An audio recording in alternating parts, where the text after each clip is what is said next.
Hey guys, welcome to the Phantom Zone. J-Man here. Today we're debuting a new segment. Hopefully this continues on. I did do a few videos about the 90s comics. We're going to talk about all that stuff, Image and, Death of Superman and like X-Men and all that kind of crazy stuff. And I know there's fans out there that like this kind of stuff. So I did a few videos where it's those, those kind of ones where you see a comic and you flip through it and you just kind of like flip through and go through the story and the art. So I did a couple of those. Some people liked it. Some people were like, "Oh, okay, I'm not a '90s person, but it's still kind of cool." And then Sean just started on his channel. His channel's link is in the description. Sean has started to leaf through a lot of his old books. He's just gone back and grabbed comics, and he's really going through them page by page, showing you the ads and giving you a little bit of the history of the comic and all that. So he kind of said, "Hey, why don't we just do something? Let's do something with the '90s." And I was like, "Yeah, let's do it." Like, he didn't need to convince me too much to do something. So I thought, you know what? Because we're doing the '90s comics, and that's when we had all the Rockstar guys coming in and all this stuff, the Image Boys and everything. I thought it's time to get a better camera. So I finally got a better camera so you could see a bit clearer what's going on in the background here. I've got a pile of comic books here, another pile over there, which I can't even reach. I should have brought that closer. But let's see how it goes tonight. And then we're just going to play it by ear. So, of course, we need to have someone on here so we can chat about this. So that is Sean.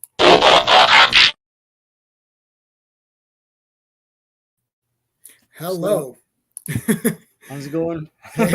So I'm calling this Days of Thunder, the awesome comics of the 90s, because it was the freaking Days of Thunder, man. Like, I think since this is the first episode, I don't want to go too heavy into any one detailed thing. Yeah. We will eventually talk about this.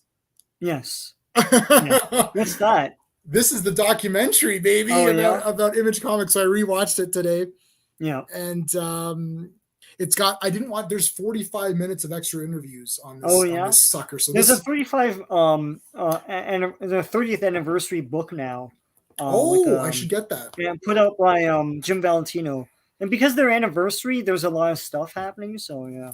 Well, I mean, I wasn't sure if it's like this is my profit number one, which we'll talk about. This is my copy, of profit number one, but I just bought the facsimile edition. Right. That came out. So I picked one up for you as well because I wasn't sure if you had. Does that have I have the old one. I don't have it in my pile here that I compiled piles of stuff. Right. For this thing, but does it have extra stuff in it or no? I didn't even flip. You know what? I've got a flipper. I always buy just kind of beater reader copies. Yeah. And where's my reader copy of that? I just had it. Oh crap! I think it's on the ground there. Oh, it's on the ground. Hold on, I'll grab it since it's hold on.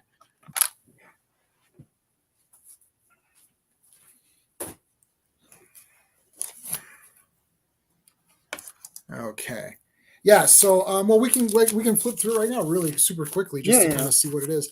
So this is the facsimile edition. Yeah, and Prophet debuted in Youngblood 2 or something like that, right? Oh, I got that sucker. Don't you worry about that one. Yeah, it was Don't.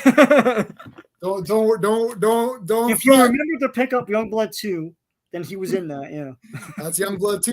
So this is the facsimile edition, and it's basically look how awesome this is, man. Yeah, that big. Yeah. Right. So I bought a few of these. So I got you one, Sean, as well. Oh, thanks, man. They always had those double page and everything, mega splash pages and stuff. And at the time, I thought he was. I mean, I gave into the hype, and I thought he was a big prima donna dude.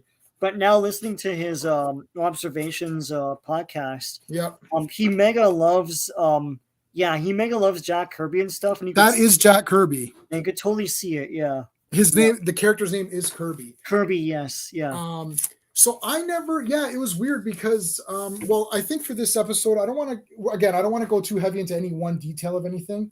Yeah. But like, I just want to talk about sort of the era from our point of view. Yeah. We're the same age. Yeah. And just kind of like what we thought about things going in and how this whole entire industry was shaping. Yeah. Because prior to the 90s, I got to think, like, what was like, to me, X-Force 1. I don't know if I don't know what comic to pick. What year? What was X-Force 1? What year was that? 91 maybe, or something. Image is April 1992. That's the first Youngblood, which I've got. Image comic. Yeah. So I'm gonna say X-Force #1. Yeah. And Spider-Man #1. Yeah. And X-Men #1. That's those are the big three money makers. They made millions, and Marvel was like, holy crap! And those are the ones that they gave their creators to, like Claremont and Lee was X-Men. Yes. And Spider-Man. I mean, like Todd McFarlane was making a splash, you know. Yep. And Rob Liefeld was making a splash, so they just gave them. I mean, Jim Valentino got Guardians of the Galaxy, and no one cares about that but me. But that was in the top books. I rewatched this documentary just now, just before, because I was like, let me just get this fresh in my mind. Yeah. That was a top selling book. Oh yeah, Guardians. I'm glad to hear that, because I don't know, because I read it and I was like, no one cared about that book at all. You know, I thought it was cool. It was my introduction to those guys, to the original Guardians of the Galaxy. Yeah, I never read that one. Yeah. Is that the one that you flipped through on your channel? Yeah, I flipped through issue 2 or something that like that. That was awesome. With Taserface. The real Taserface, not the real movie. Yeah. Yeah, and I mean, like, but those are the three. And I had all three of those. Right. I know New Mutants, Rob started on that, made a big hit with New Mutants. Right. It was dying, and it was dying. And it became this giant seller, and then he parlayed that into X-Force. Yeah. Yeah. And so I started, like, I thought New Mutants was a dud. I actually, going back and rereading them now, I do like it, actually. Yeah, when you're older. Like I have New Mutants #1, which is like nothing. Oh, I've got that too. Yeah, I got like a lot of sporadic New Mutants issues. Right. It's the same with me, yeah. I kind of, like, I bailed on that way before Deadpool came around. Like, I was thinking in my head, I'm like, oh man, I just bailed right before Deadpool. No way, I bailed way before that. Yeah, of course.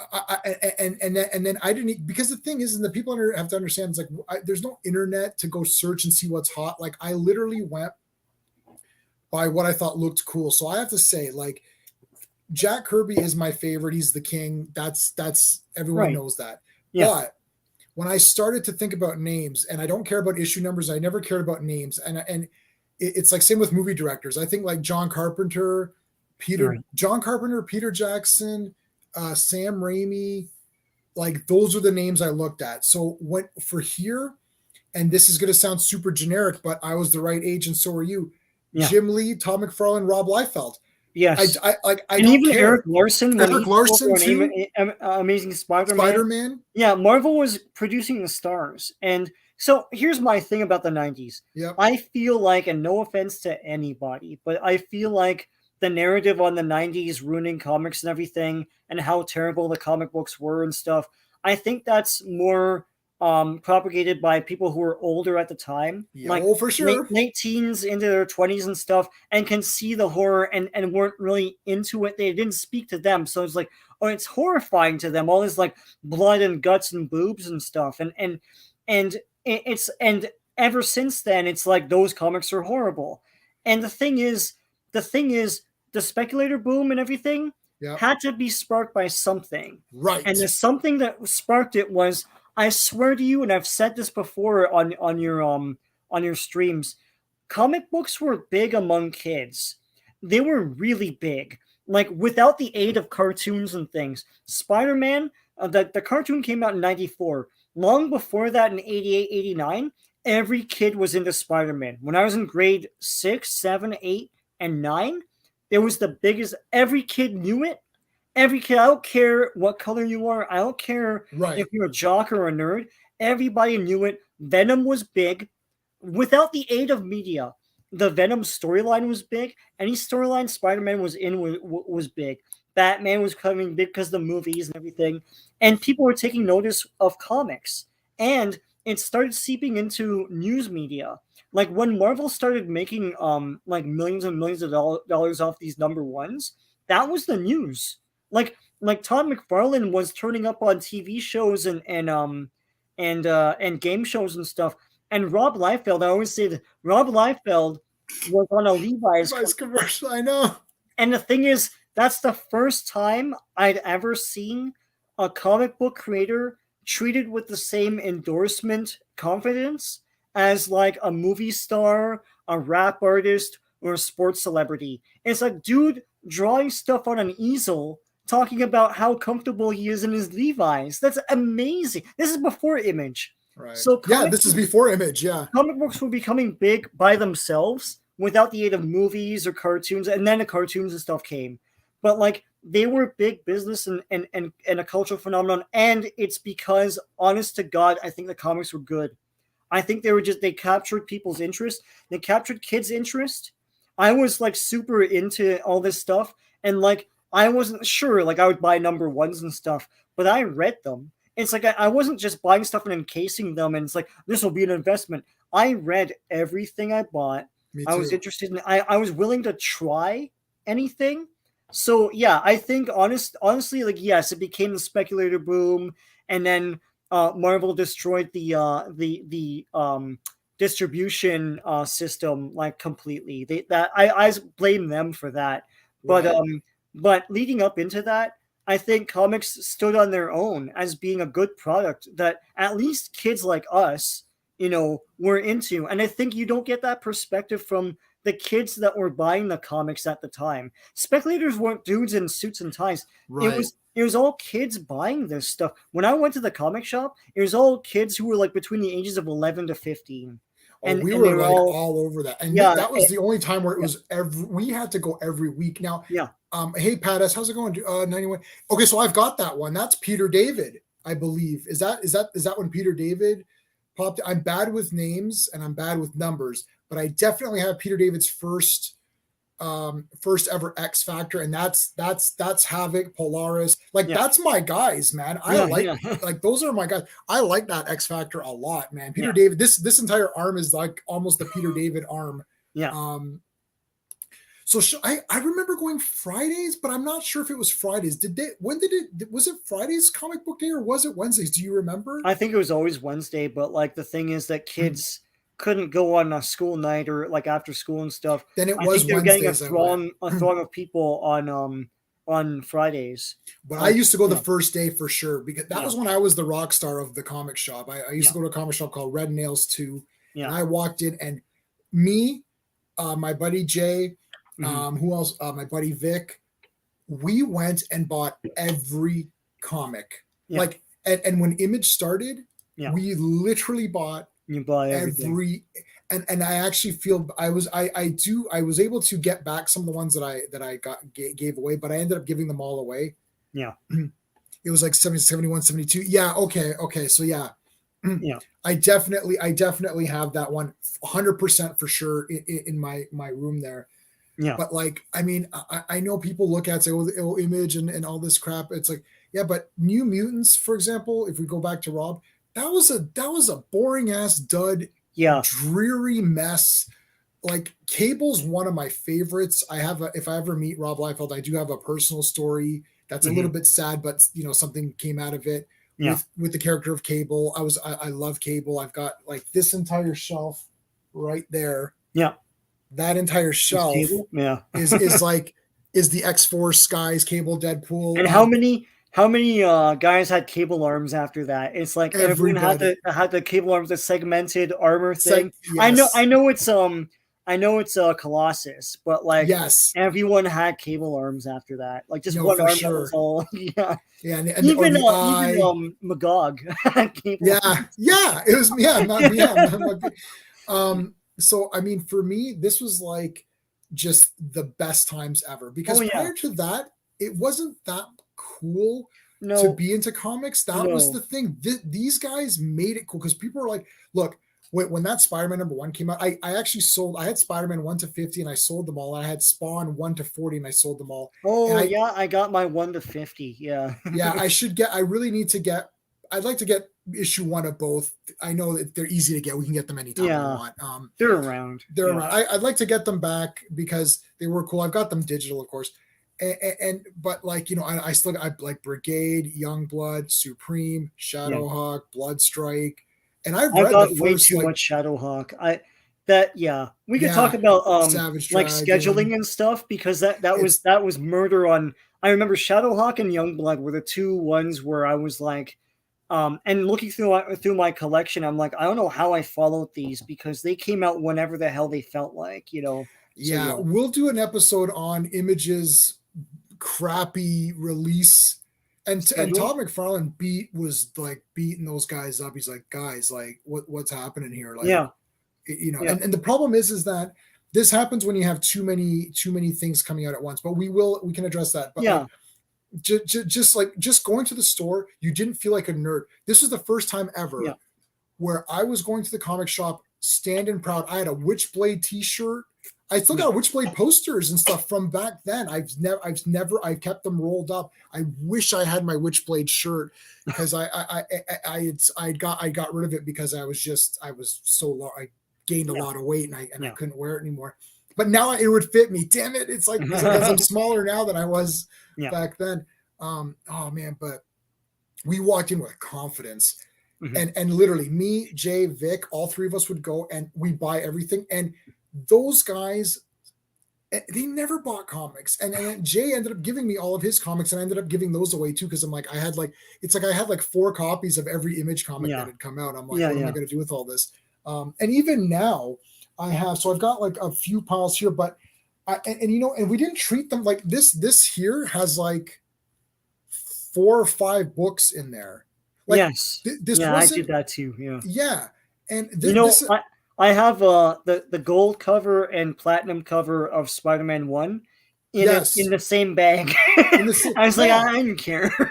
So I never had the gold one. I had I just had the regular. I like the regular Spider-Man one.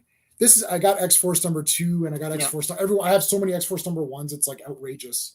Yeah. And then Youngblood #1 and Youngblood #2. I've got, so I didn't put them. You have all the X-Force #1s that make up all the cards, right? No, I don't. I don't think I have all the cards. I don't know which ones I have. I don't know which cards. You know, so I'll tell a story about that. So, like, I think it was probably Fairview. I was there with my mom doing something. I can't remember.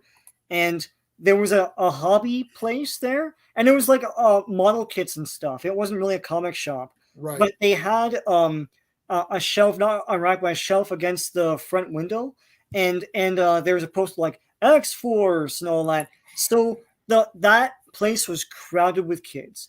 And I ran in and I'm like, I would like to get them, but they're probably sold out. And they had them all lined up according to their cards, just all lined up like that. And kids were like hemming and hawing, like, oh, I know too much money, I don't know. But they're all like, they're picking them up, putting them down. But there's a crowd, there's a bunch of them. So I wormed my way through the line. I just picked up one of each. I didn't even think about it. I was like, I got the money, whatever. And I'm not going to think about it till after. And then I went up and I rang they rang me in and everything. And this one kid's like, holy shit, he did it, right? he bought them all. You got to get them all, man. It's the same exact. I felt a little icky afterwards, because I was like, it's like that scene in a Christmas Story with the Ovaltine. It's like you know you bought 5 #1s is the same effing issue, but you get the cards, right? So like that, I don't know. But New Mutants 100, which ended it, that was a legit hit. There was no special anything. No. Yeah, they didn't need all that, but they made millions. So you know, Spider-Man #1 had your gold, platinum, silver, and regular covers and all of that. But the point of it is, and we'll talk about Wizard Magazine as well. The point of it is that it was the first time where you felt like you were cool and you were getting something, and everyone was getting it. Everyone had that Spider-Man #1. Yeah. I loved those. I legit, and even when Eric Larson took over, and I remember people who were older saying like, "Oh, Eric Larson, oh, he's trash and all that." I'm thinking, Okay, it's like, I mean, I know why, but yeah. Okay, well, we can get to that. Yeah. And maybe we'll even do like episodes based on certain people and all that stuff. Yeah. The thing is that like it was exciting. Like when you it's exciting. Look, you know what it was? And I always lament the death of this, but like they got rid of I had them all. Ravage, 399 Doom, I loved Ravage only because it was a new thing to me. It was like it wasn't like a Hulk 2099. It's like I had them all. Yeah. Right now, I only kept Spider-Man. I got rid of all the other ones because like Punisher, I just wasn't into. I actually didn't like any of them. Spider-Man 29 was the only one that I actually liked. Yeah. I don't remember. I did have Ravage. I think I just thought, Yeah, anyway, what's this? Yeah. What is this? Yeah. Okay, go on. No, I was gonna say like House Style died around the late 80s with these superstars. They would come in with their own take on things, and it was exciting. It's not like they did like with Todd McFarlane. It's not like he just like, I'm doing squiggly lines, look at me. He had a new take on Spider-Man where if he's an arachnid person, then his legs should be up here, and he looked different, and it looked like, wow, this is a cool Spider-Man, and it makes sense, and it's an awesome take. And his webbing was neat. We'd never seen that before. It was sometimes there's a line or something like that, or just like a bunch of lines. But like here was like a bunch of webbing wrapped around each other, and it was like, yeah, that would be kind of what it is. It was a cool new visual take, and that's what like hit it off. Everyone had their own crazy takes on this stuff. Like Jim Lee's X-Men was like, it was bold looking, it was colorful. I've got that two X-Men #1s right there too. Yeah, all that stuff was exciting because it was different, but still, to me at least, even as a kid, respected the source material. It just enhanced it, right? And so yeah, I mean, like I don't think it was trash at all. I think a lot of people just didn't like that House Style was dead, you know. Yeah, I mean, like for me, and okay, so I've been a fan of all of these, at least those three, because those are the names that I knew. Yeah. And I could instantaneously be like, oh, that's Rob. Oh, that's Todd McFarlane. Oh, that's Jim Lee. Like, and there's Silvestri and Will Portacio, Valentino, and But it's mostly like, it was mostly Eric Larson, Jim Lee, Todd McFarlane, and Rob Liefeld. Their faces would be on, like, there's tons of, if you look through these Image comics, there's tons of these appearance ads where it's just like a picture, and it's like Robert Farland looks like he's scared, just like, oh, like that, like, but it's him, right? But you got to know the faces and the names, which was like brand new at that time. It's like I didn't, like Marvel, like I loved Ralph Macchio, and it took me a while to realize it wasn't the same guy from from Karate Kid. But like I didn't know what he looked like. Like it's like Dwayne McDuffie. I had no clue who this guy was. I just loved Damage Control, But now they're becoming celebrities. They're becoming rock stars, really, and they're on the news and stuff. They're on CNN, Yeah, and I used to watch Dennis Miller, and friggin' Rob Liefeld's on that talking about Youngblood and stuff, and he's like, "Oh, everyone's getting a copy of Youngblood," and I'm like, "This is crazy." And we're gonna have to do an entire show just on Superman's death, but. We're not gonna deal with it now. But I mean, So Pat S was saying the 2099 series and all that. But for me, like it's like look, X-Force 1. I don't know which one came out first. X-Force 1. Oh no, X-Force 1 came out before Spider-Man or after? No, after. Well, after. Okay, so let's go with Spider-Man #1. Yeah, that Spider-Man was the first #1. That's where I'm like, okay, this is a new playing field now. And I followed Todd, and when it said "Bye Todd," I was like, "Oh my god! Like, what is going on?"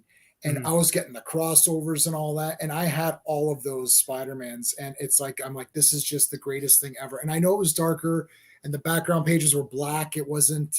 It didn't have the white border. Right. Yeah. But you know what? I just thought this was what I wanted, and this was really neat. And I always liked the old Spider-Man stuff. Anyways, it's not like I think a lot of people felt that us guys abandoned. Though it's like, oh, these old fogey comics, they're just dry. I've got stacks and stacks of old Amazing Spider-Man. Yeah, like I never abandoned it. To me, it was just literally something new. And look. Listening to I've never missed the Rob Liefeld podcast, Rob Observations podcast, and him talking about the manga influence, and you're like, yes. If you go back and you start looking through those, you're like, this is manga, because I liked anime, but I never really read manga back then. Right. But now I've read a shit ton of manga, and yes, there's speed lines all over the place, and there's like the lines are a little softer and rounder, and the backgrounds are gone. Like you have a couple, you have a one or two page of a background, and then that background's gone, and it's just Goku like going, oh! And like, and like big huge hits. The guns are the size of a chair and stuff. Right, it's like these huge guns, and like Fist of the North Star's like, it's like an entire page of just like one big mega punch or whatever. Pat, John, as a person who lived and collected the Bronze Age, yes. I love Bronze Age is the best. We can, everyone knows that. The amazing thing about how much comics changed look is just few back from 80, changed look and feel just a few years. Yeah, book from 86. I know. Yeah.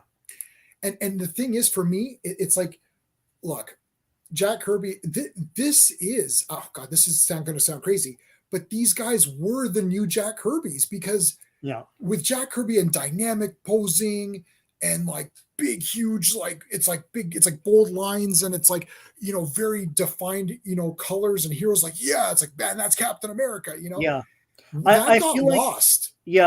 I feel like Image Comics was really what started the speculator craze, because they were on CNN, they were on Larry King, they were on like, freaking Miller and all that.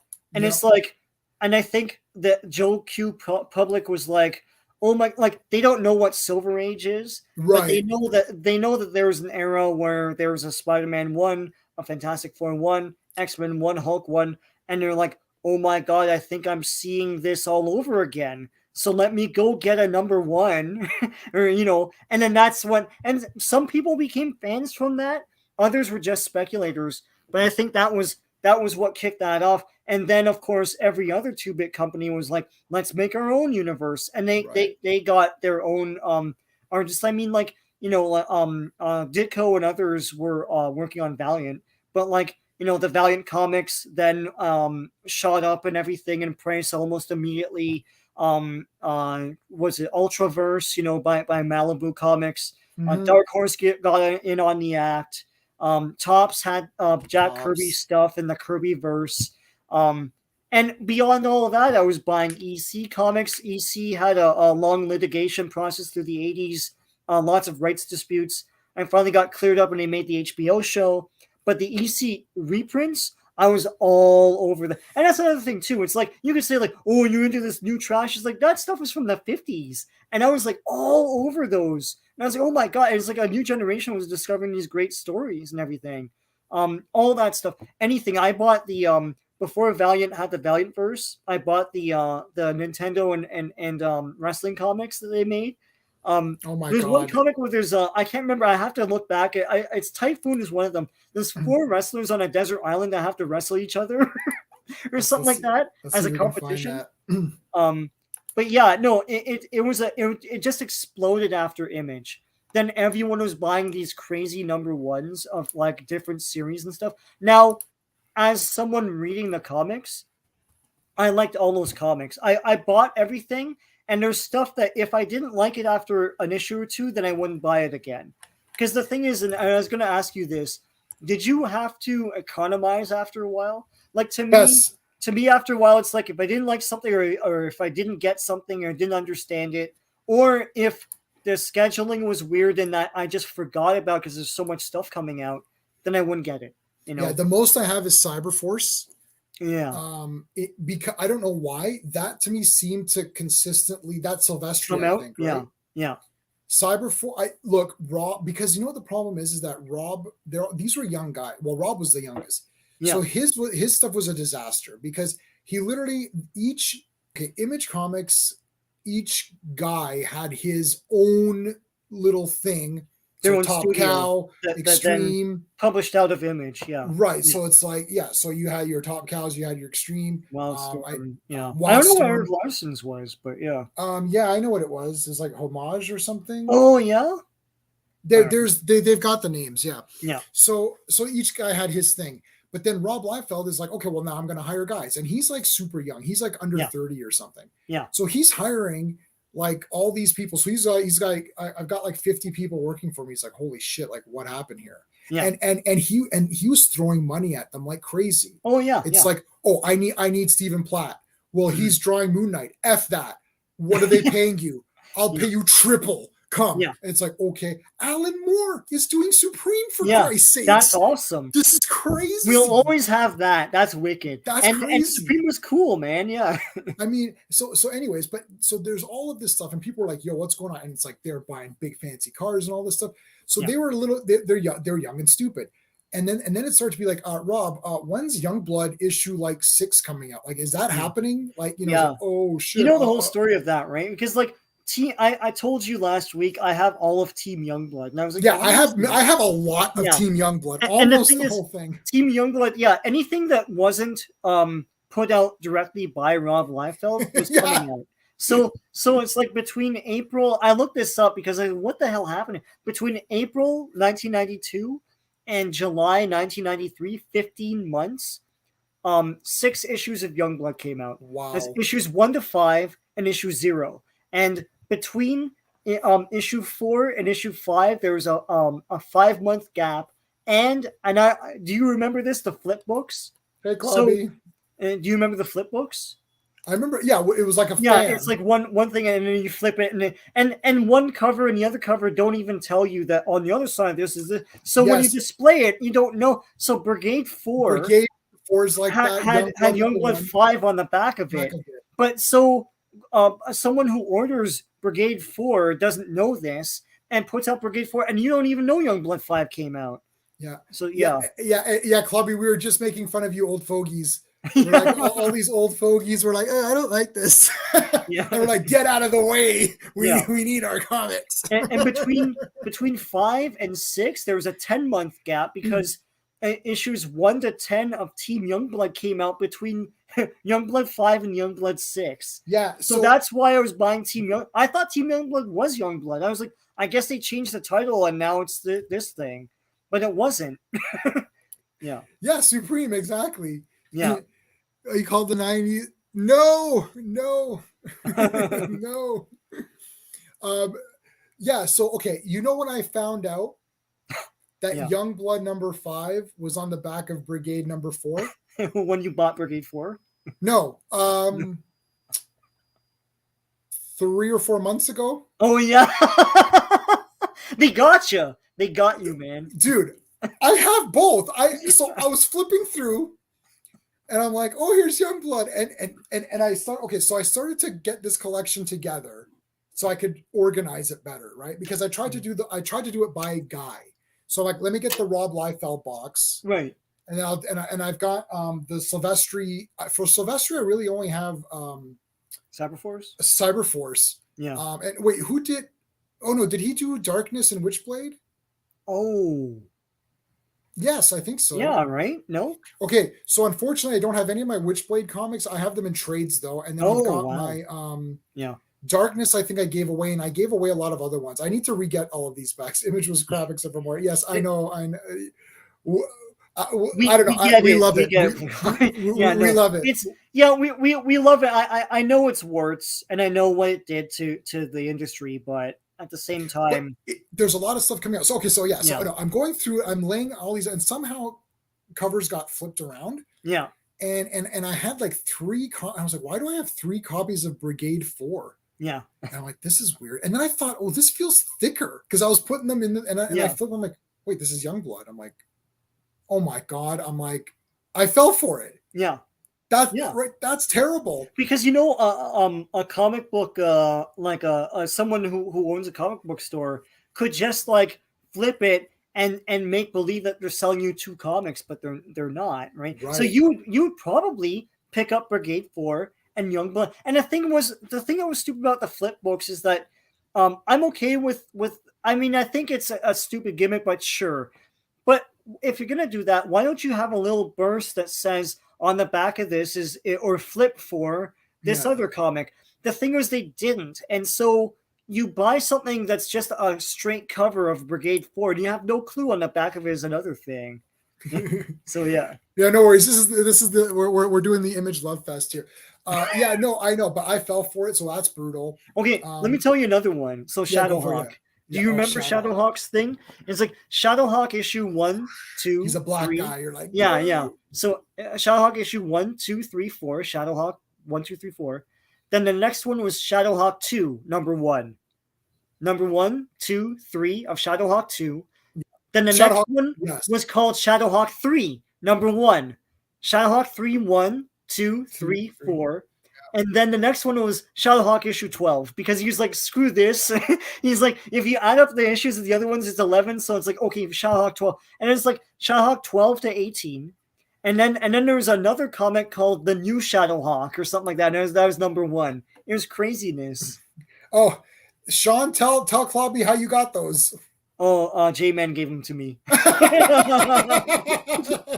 You know what's funny is I had already bought the animated series thing that has the same style clamshell case. And I was like, I want those cases because so I gave you those cases. Yeah, that's so funny. Yes, Clobby, I gave those to him. No, well, what happened was that I just bought the Blu-rays, which gave you both versions. Yeah. So I mean, I was like, you like the clamshell. I kept the clamshell animated series because that's not available in any other format. So,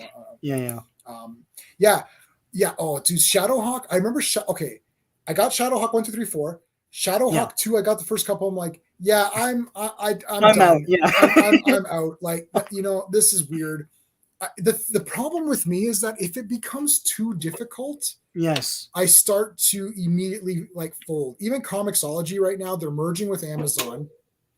I got that today. I was like, I don't understand any of this. I can't search for comics on my app anymore. So I have to go on to the website, and I'm like, you know what? Let me sleep on this because I don't know what's going on.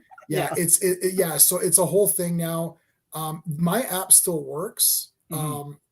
But all the subscriptions have been canceled, so you can't subscribe anymore. So all? You can't do that anymore? Not in Canada. What?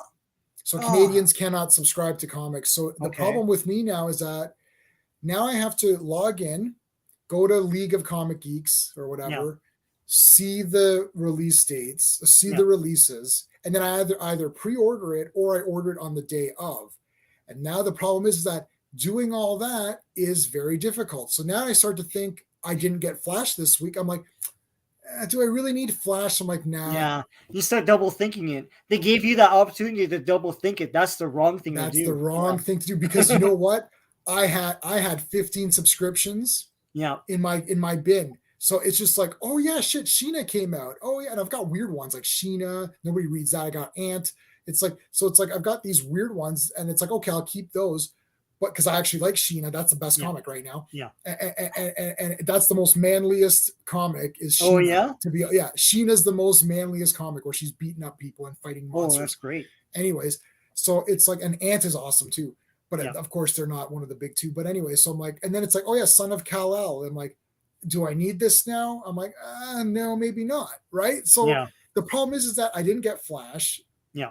What else came out? A few other things. But anyways, back to the 90s stuff. Yeah. So I don't know. Like, I mean, I can check out very easily if it becomes young. I have Team Youngblood, a lot of it. I've read most of it. It came out a lot. Yeah. Freaking Youngblood itself is like, I don't have that. I don't even think I have. Well, I have 5 now. I didn't know I had it, but I have 1 to 5, or maybe I have maybe 6, 7, 8. I think I have maybe 1 to 10 or something. I have like 1 and 0 or something. I and then 6 and 7. I have those. I do have a few. I've got my Rob Liefeld box here, which is like this is the only one that's really actually in any kind of order that you can actually work with. Yeah, Team Youngblood. I got a shit ton of those. Yeah, and you know what's funny? Like Team Youngblood was the away team. They were the international Sentinel or whatever. But I love Sentinel, man. Yes. It's like Sentinel is awesome. Oh my god, man. And they should do a whole thing with that guy, man. He's with that awesome mega armor, he looks like a Centurion from the old 80s thing. Yeah.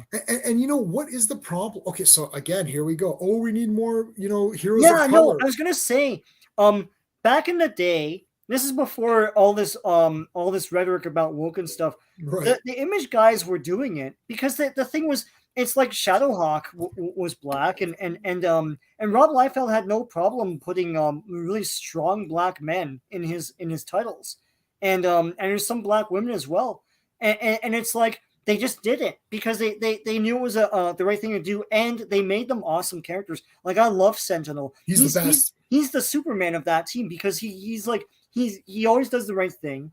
He's always relied on to do things and stuff. It's like you need someone to do something really dirty. Don't get those other like the regular Youngblood guys. Get Sentinel, man. He's gonna he's like the hardcore guy or whatever. Yeah, he's but, like, awesome. Sentinel, and Battlestone and Cabot, like those, all those, like it's like. I mean, and well, you listen to our observations, so you know the macho, the macho show, the macho guys. It's like, I'm sick and tired of these losers. It's like I'm so excited about getting the '90s comics because look, there is a lot of material. Yeah, there's a lot, and this was the first thing that you said to get us to do this, which is like there's so much stuff that they're throwing out there, and maybe it was too much. A lot of it, you could say it's derivative, but somebody was commenting on something on one of my videos saying, "Oh, Rob Liefeld copies these characters and whatnot."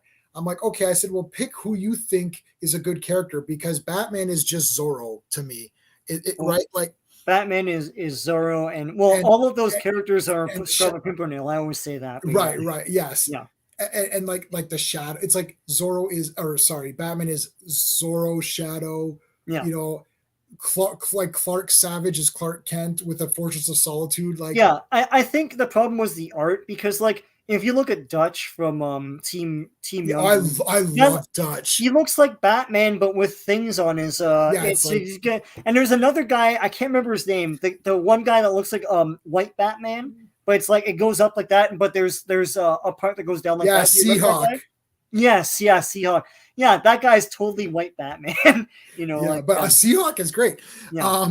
I really like Brigade. That's like kind of the one that I really like. Got heavy duty, like really. I have like so many reader copies of Brigade. You got Brigade right there behind you. Oh, here it is, Brigade. Yeah, and Darker Image. I have that. Darker Image, the first appearance of Max and other people. So I love the Max. Yeah, that was a cool. Well, that's the thing. Like Max was one of those things where like everything else was like, yeah, I know blood and guns, yeah, and then Max was like, what in hell is this? And that guy was totally playing with people. Like, it was awesome. Back when I was a kid and I read the Max. Oh yeah, New Mutants 100. No, this was a no gimmick, gimmicks. Yeah, it's just the comic. Yeah, but like Max. I remember reading this and issue 1 and 2 and stuff, and I was like, this is weird. I want to see where this goes. And that was great because it's like, what is this guy? And it's like he's the big muscle guy, but then again, it's like he's having delusions of grandeur of being in the outback, and it might be just him. But then the girl starts saying, like, you know what? I remember something about being a goddess and I'm like, oh my god, what is this? This is awesome. And they made that that show, like they pounced on these things. That's how cartoon is great. Pardon? The cartoon is amazing. I have that on DVD and that's VHS. How hot comics were back then. It's like they pounced on that and they made that MTV show. And the MTV show was as quirky as, I don't know who made it, but it was as quirky as the comic. And it had weird animation flourishes in them too, like some live action splashed in there and stuff. It was great. I like that a lot. In Max, I forgot, even Youngblood #1. Oh, I've got 2 Youngblood #2s, and I've got 2 Youngblood because this is the other cover. There's Sentinel right there. Yeah, Sentinel. Yeah. Now in the Max, I don't know if you remember this, but like in the copyright stuff, in the little fine print, somewhere in there he puts like the dude puts why are you reading this? Like he just puts little messages for you and stuff. That was such a great comic. I like that. Yeah, Max is great. So they did this weird remastering on digital. Okay. I grabbed it, but then I was thinking maybe I should just keep the regular coloring. They did this weird kind of. They didn't remaster it. They George Lucased it. Like they changed the coloring around. Okay. It's like recolored almost. Why? And it looks. I don't know. It looked kind of neat. So I thought, maybe I'll just get it on digital just to have it for a neat kind of. That's like the redone. Like I know it's cool looking too, but the redone Superman versus Muhammad Ali. It's like that's cool. It looks great, but like I I don't know. I like the original. It's just that's the way it was back then, and I like that history of it too. So yeah, that's Rob Liefeld's favorite yeah, drawn comic is Superman, like for the art. yeah, And we could talk about the art because look, that sold a lot. yeah. And for me, it was the first time, like growing up, I knew Jack Kirby. That's the only artist I knew. Yeah, And I knew Steve writers. Ditko too. Yeah. Oh, I did know Steve Ditko. Okay, so okay, but Well, that's he because created a lot of guys that's too. because of that though. Ditko. Yeah, Yeah. like I didn't know Bill Everett or any of those guys. Like, and I didn't know. Well, okay, so I knew Stan Lee. I'm just thinking about Stan Lee, Steve Ditko, um, Jack Kirby. I knew obviously Schuster, Siegel, Bob Kane. Yeah. Those names where you William whatever Marston or whatever William Moulton Marston. Yeah. Marston, yeah, that guy. So I knew those kind of guys. Yeah. But if you just said, okay, who's drawing Captain America right now? Don't know. Who's writing Captain America? Don't know. I found out that Steve Englehart is like one of my favorite writers through sheer going through the comics now. Like me pulling out the old comics, I'm like, oh, Englehart. I'm like, oh, okay. I'm like, holy shit, this guy's done everything I like. Like, you know, and Brubaker, and what's the other guy's name? Oh, damn! It's like these are all in the last like 3 or 4 years of me revisiting this stuff. Like, oh shit, this guy's done so much, like Marv Wolfman and stuff like that. Yeah. So, but my memories of people that mattered, it was like artists: Todd McFarlane, Rob Liefeld, Jim Lee, Eric Larson. That's the first 4. I'm like, whoa. I'm like, they're the rock stars. I knew Wolfman because his last name is Wolfman, and he worked on Tomb of Dracula. So I was like, oh, that's kind of cool. Yeah. And I knew David Michelini because he wrote the Spider-Man that I remember as a young man, as a kid, right? You know. Yeah, I never looked at the credits. I never read who wrote. I knew Stan Lee because it's like, hey, I'm Stan Lee, you know, from the cartoons and stuff. Right? Yeah, and Jack Kirby, which everyone knows Jack Kirby. That's just like a known thing. But well, I knew anybody else? I did read the credits. Yeah, I never sometimes did. Their names, I would remember them. Sometimes they didn't. So yeah, I don't know. But yeah, I was gonna say, like, when I said, like, let's do a 90s thing, it's just I think I always knew this, but I think I was struck going through my comics. I was struck by just the explosion of creativity, and I know that's counter to a lot of narratives about the 90s comics, but just like all these yes, he is. Thank you. All these characters and universes and takes on characters and different personalities and concepts just exploded in the 90s in like mainstream comics and stuff. Like I went hard in on Ultraverse, and Ultraverse has some crazy cool stuff. It's like Mantra would probably be the talk of the town nowadays because it's a dude trapped in a woman's body. So I don't know what the pronouns would be, but I remember that the letters column alone for Mantra was the most entertaining part because it was like these kids going like, so is Mantra a lesbian? Like I don't really know, and stuff like that. I love Prime. And the Valiant verse, I thought the Valiant, look at the muscles on that guy. Eh? Yeah, like I thought Valiant was probably the best comics. Really, I mean everything. Eternal Warrior was awesome. Archer and Armstrong was cool. You know what Prime's thing is? It's a kid but enveloped in this ectoplasm that makes him into that hero. Oh shit! Is this Boris? It looks like Boris. I can't tell. It's too small. Now, did you buy Ultraverse, Valiant, all that stuff? Valiant, yes, not Ultraverse. No, yeah. So Ultraverse, Exiles. So I bought Exiles and it got me. It's Steve Gerber. So Exiles was another super team. You know, you read issue 1, 2, and 3. Some of the characters die in issue 3, and I'm like, oh shoot, they're playing for keeps. And then at the end of issue 4, all of them die. And then there's a thing at the end with Steve Gerber saying this is the last issue of Exiles, they're all dead. And what? I was like, oh, okay. And then he's like, that's crazy. I wanted to show consequence in comics. I'm like, well, you showed it. You got my money too, but yeah. No, we didn't read Archie or Sonic, I don't think. Yeah, no, Sonic comics in the 90s was big, and they made digests for it too. Yeah. see, I always, and I did this with movies as well. I don't know the writers or any of that stuff. And so it's like people, it's weird because like people have like I go on, like I do, we talk about comics here and we talk about all this other stuff. And it's like, and I always sometimes feel like I'm cheating people and I'm lying to people. It's like, I don't know. Like they're like, oh, Jason, of course you must have read the X run of this. It's like, I don't know what you're talking about. The blah run of this and the blah blah run of that. Show me the covers. I need to, I'm a visual person. I need, this is why, this is why I took to Image. It's like, I'm a visual person.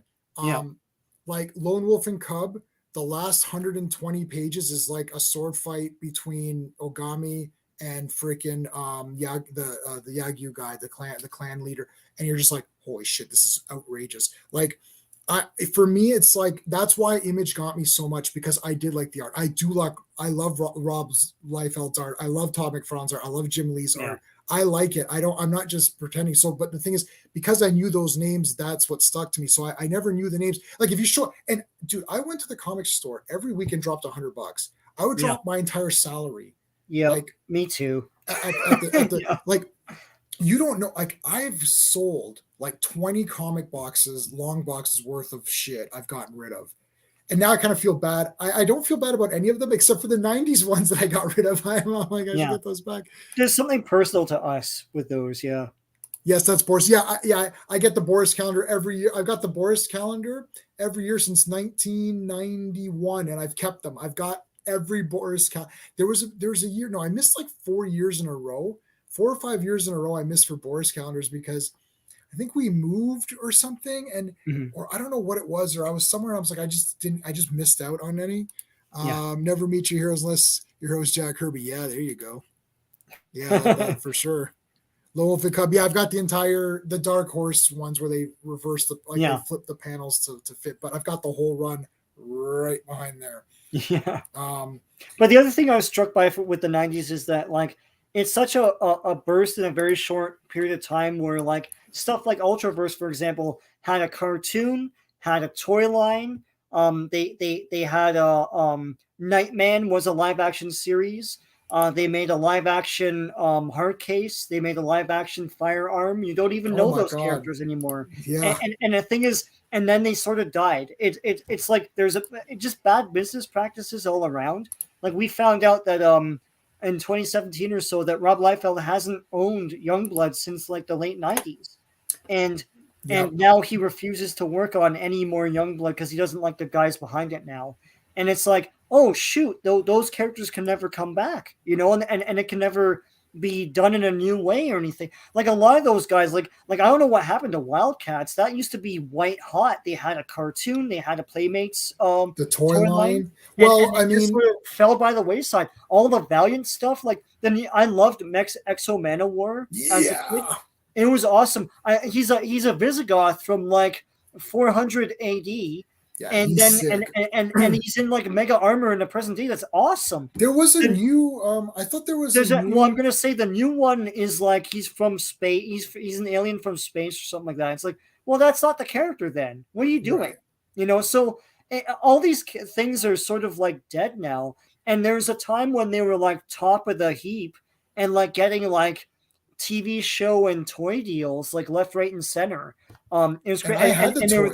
And kids knew all about these characters, and now like these characters are gone. All the Dark Horse characters are gone. I never liked the Dark Horse characters anyways. I thought that was the weakest of the universes that came out in the 90s. I think Dark Horse made its big money with acquiring those licenses. Really. Yeah. They did license comics, and also their best superhero stuff was the stuff outside of their universe. Like Hellboy wasn't part of their universe, and Monkey Man O'Brien wasn't part of their universe. But like Barbed Wire had a movie. That's crazy. It's just a movie just popped out right out of that. You know. So I love Barbed Wire. I was gonna say that I'm wondering if Clobby's gonna be irritated. I love Barbed Wire the movie. I've got the poster, the soundtrack. I have the collector cards, and so I was on Clobberin Times the other day doing Kingdom Come. Yeah. And I had the Kingdom Come collector cards, the trading cards. So I was showing them on camera, and I was scared to flip the page because the next page behind them was Barbed Wire. And I thought if I show the Barbed Wire, Barbed Wire cards, everyone's gonna be like, J-Man's an idiot. We're out of here. Yeah. But I love Barbed Wire. I know it's a trash movie. Hey, yeah, Ace, how's it going, dude? Thanks for coming in. Yeah, Ghost was. Oh, I got my 1963s right here. Oh my god. I got oh wow. Fury. I don't have the I have it, but I can't find it. The Horus or whatever the Doctor Strange version they made. These are all awesome. Look how wonderful they look. They look like the old Silver Age comics. They're great. Yeah, I love this series, and I wanted them to continue on with it. Because I was like, I thought, because I was yearning for that kind of storytelling back then too. When they gave it to us, it was cool, you know. Do you know about this? Ace is yeah, asking? he didn't. No, I don't know the full story of why he didn't finish it. There's some sort of disputes with. I think he wanted to use Image Guys, and yes, Early Valiant was great. Yeah, he wanted to use Image Guys, the Image and the Image creators like, well, you know, I don't know and stuff, and it's like stupidness, you know. Yeah. Well, there's a shop that I go to that used to be. I used to own an escape room. We had to close it due to COVID, so I had to close my business of 5 years, which sucked. But one of the highlights of going to the escape room, besides owning your own escape room, there was a comic shop right next to it. And Sean and I, we gotta go, Sean. I used to because I would just take like a file box, and it was the 50-cent bins, and it was all 90s stuff. Because the guy's like, so I came to him, I was like, I'm looking to complete some of my Image collections. He's like, we've probably got it all. He goes, but this entire back room, and it just goes, there must be like 50 long boxes. He's like, was that the place where the guy's like, take them? Because no one's he's just like, do what. So he literally, like, before I had my own box, he literally found a box for me. He's like, here, just fill this up or whatever. It was like 50 cents a book, and I freaking filled the damn thing. It was so heavy. Yeah. Like, I basically took I don't do long boxes. Mm-hmm. I do like the half boxes. So I filled up like a half box, like immediately. Yeah. You're okay with Barbed Wire, bud? Oh, no. Oh man, I love Barbed Wire. Okay, cool. Yeah. I don't want to spoil it for Sean, but someone just died on Blake 7, and my wife is very upset.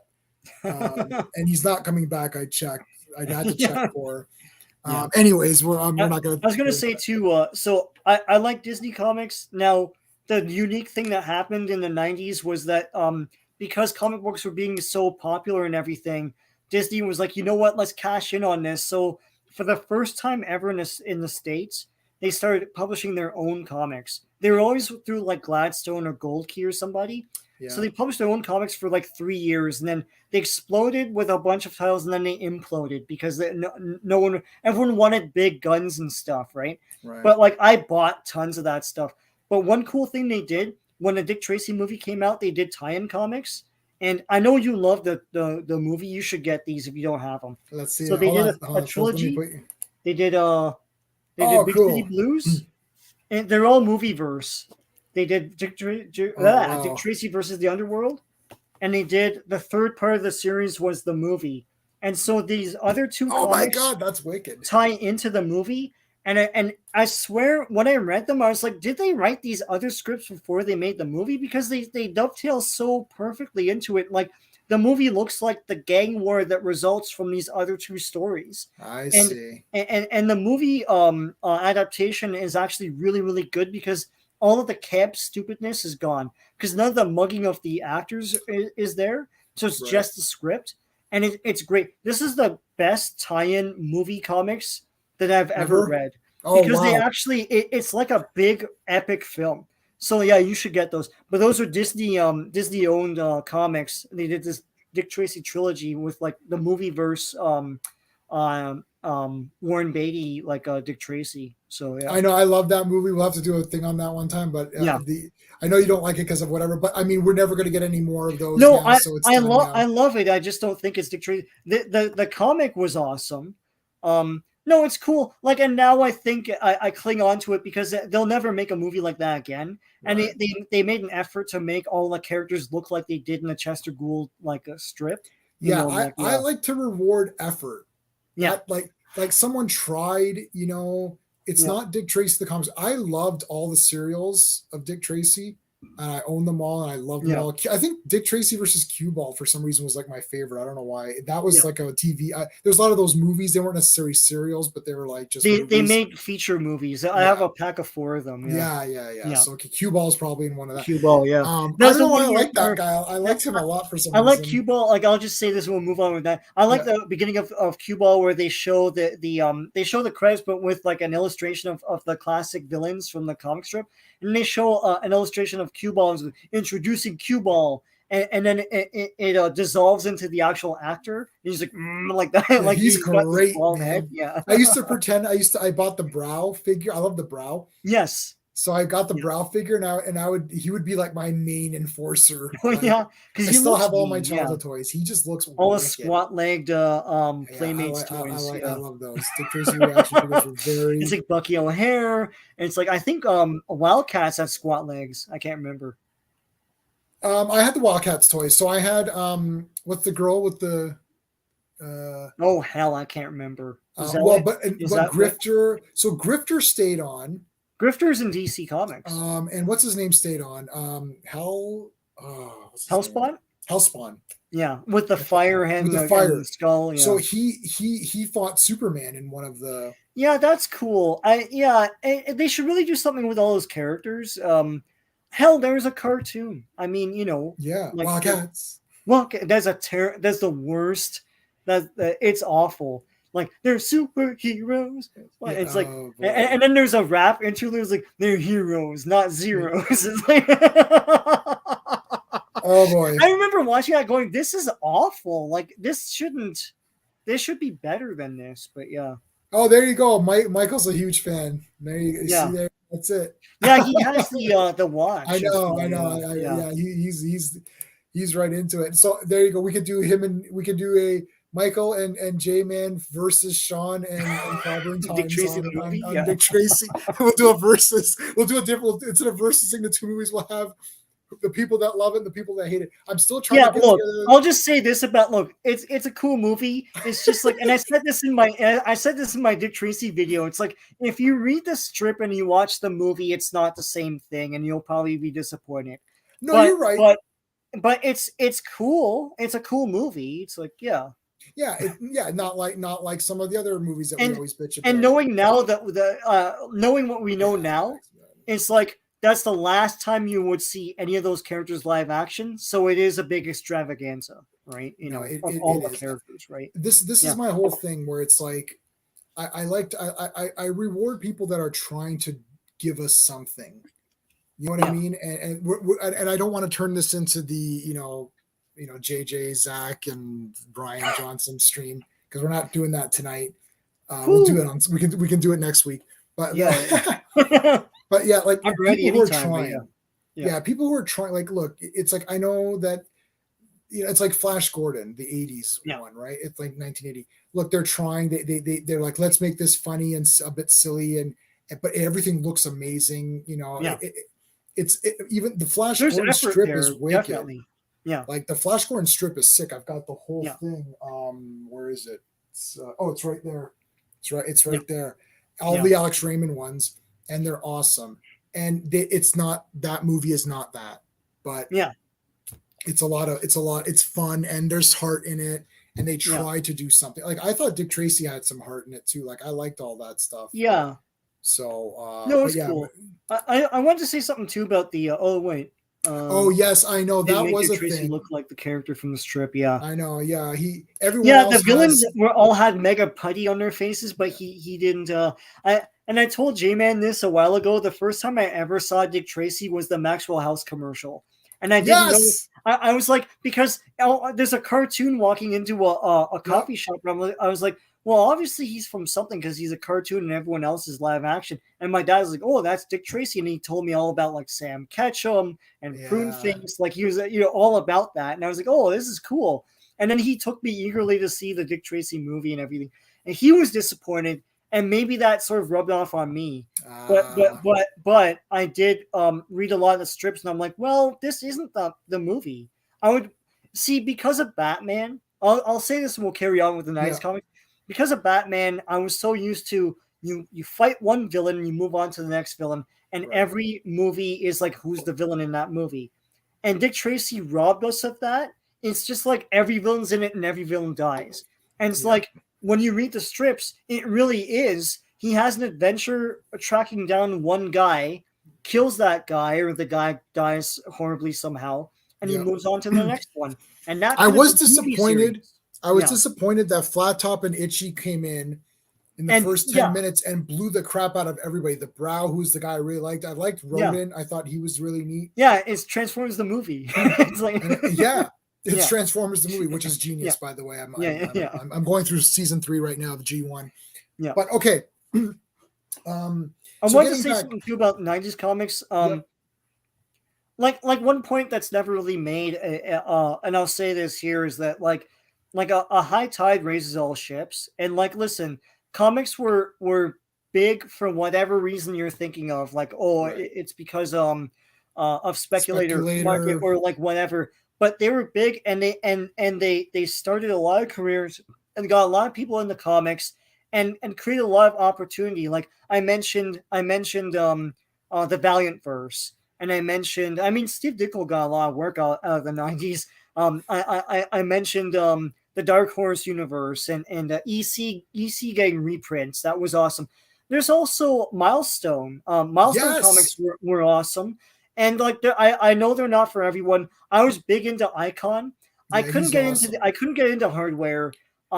I wasn't, despite what you might believe, I wasn't a big fan of Static. I love that there was a cartoon. We got a cartoon out of it. The cartoon version was awesome because it's more likable. But Static, I didn't like the origin. You know what the origin is for Static, right?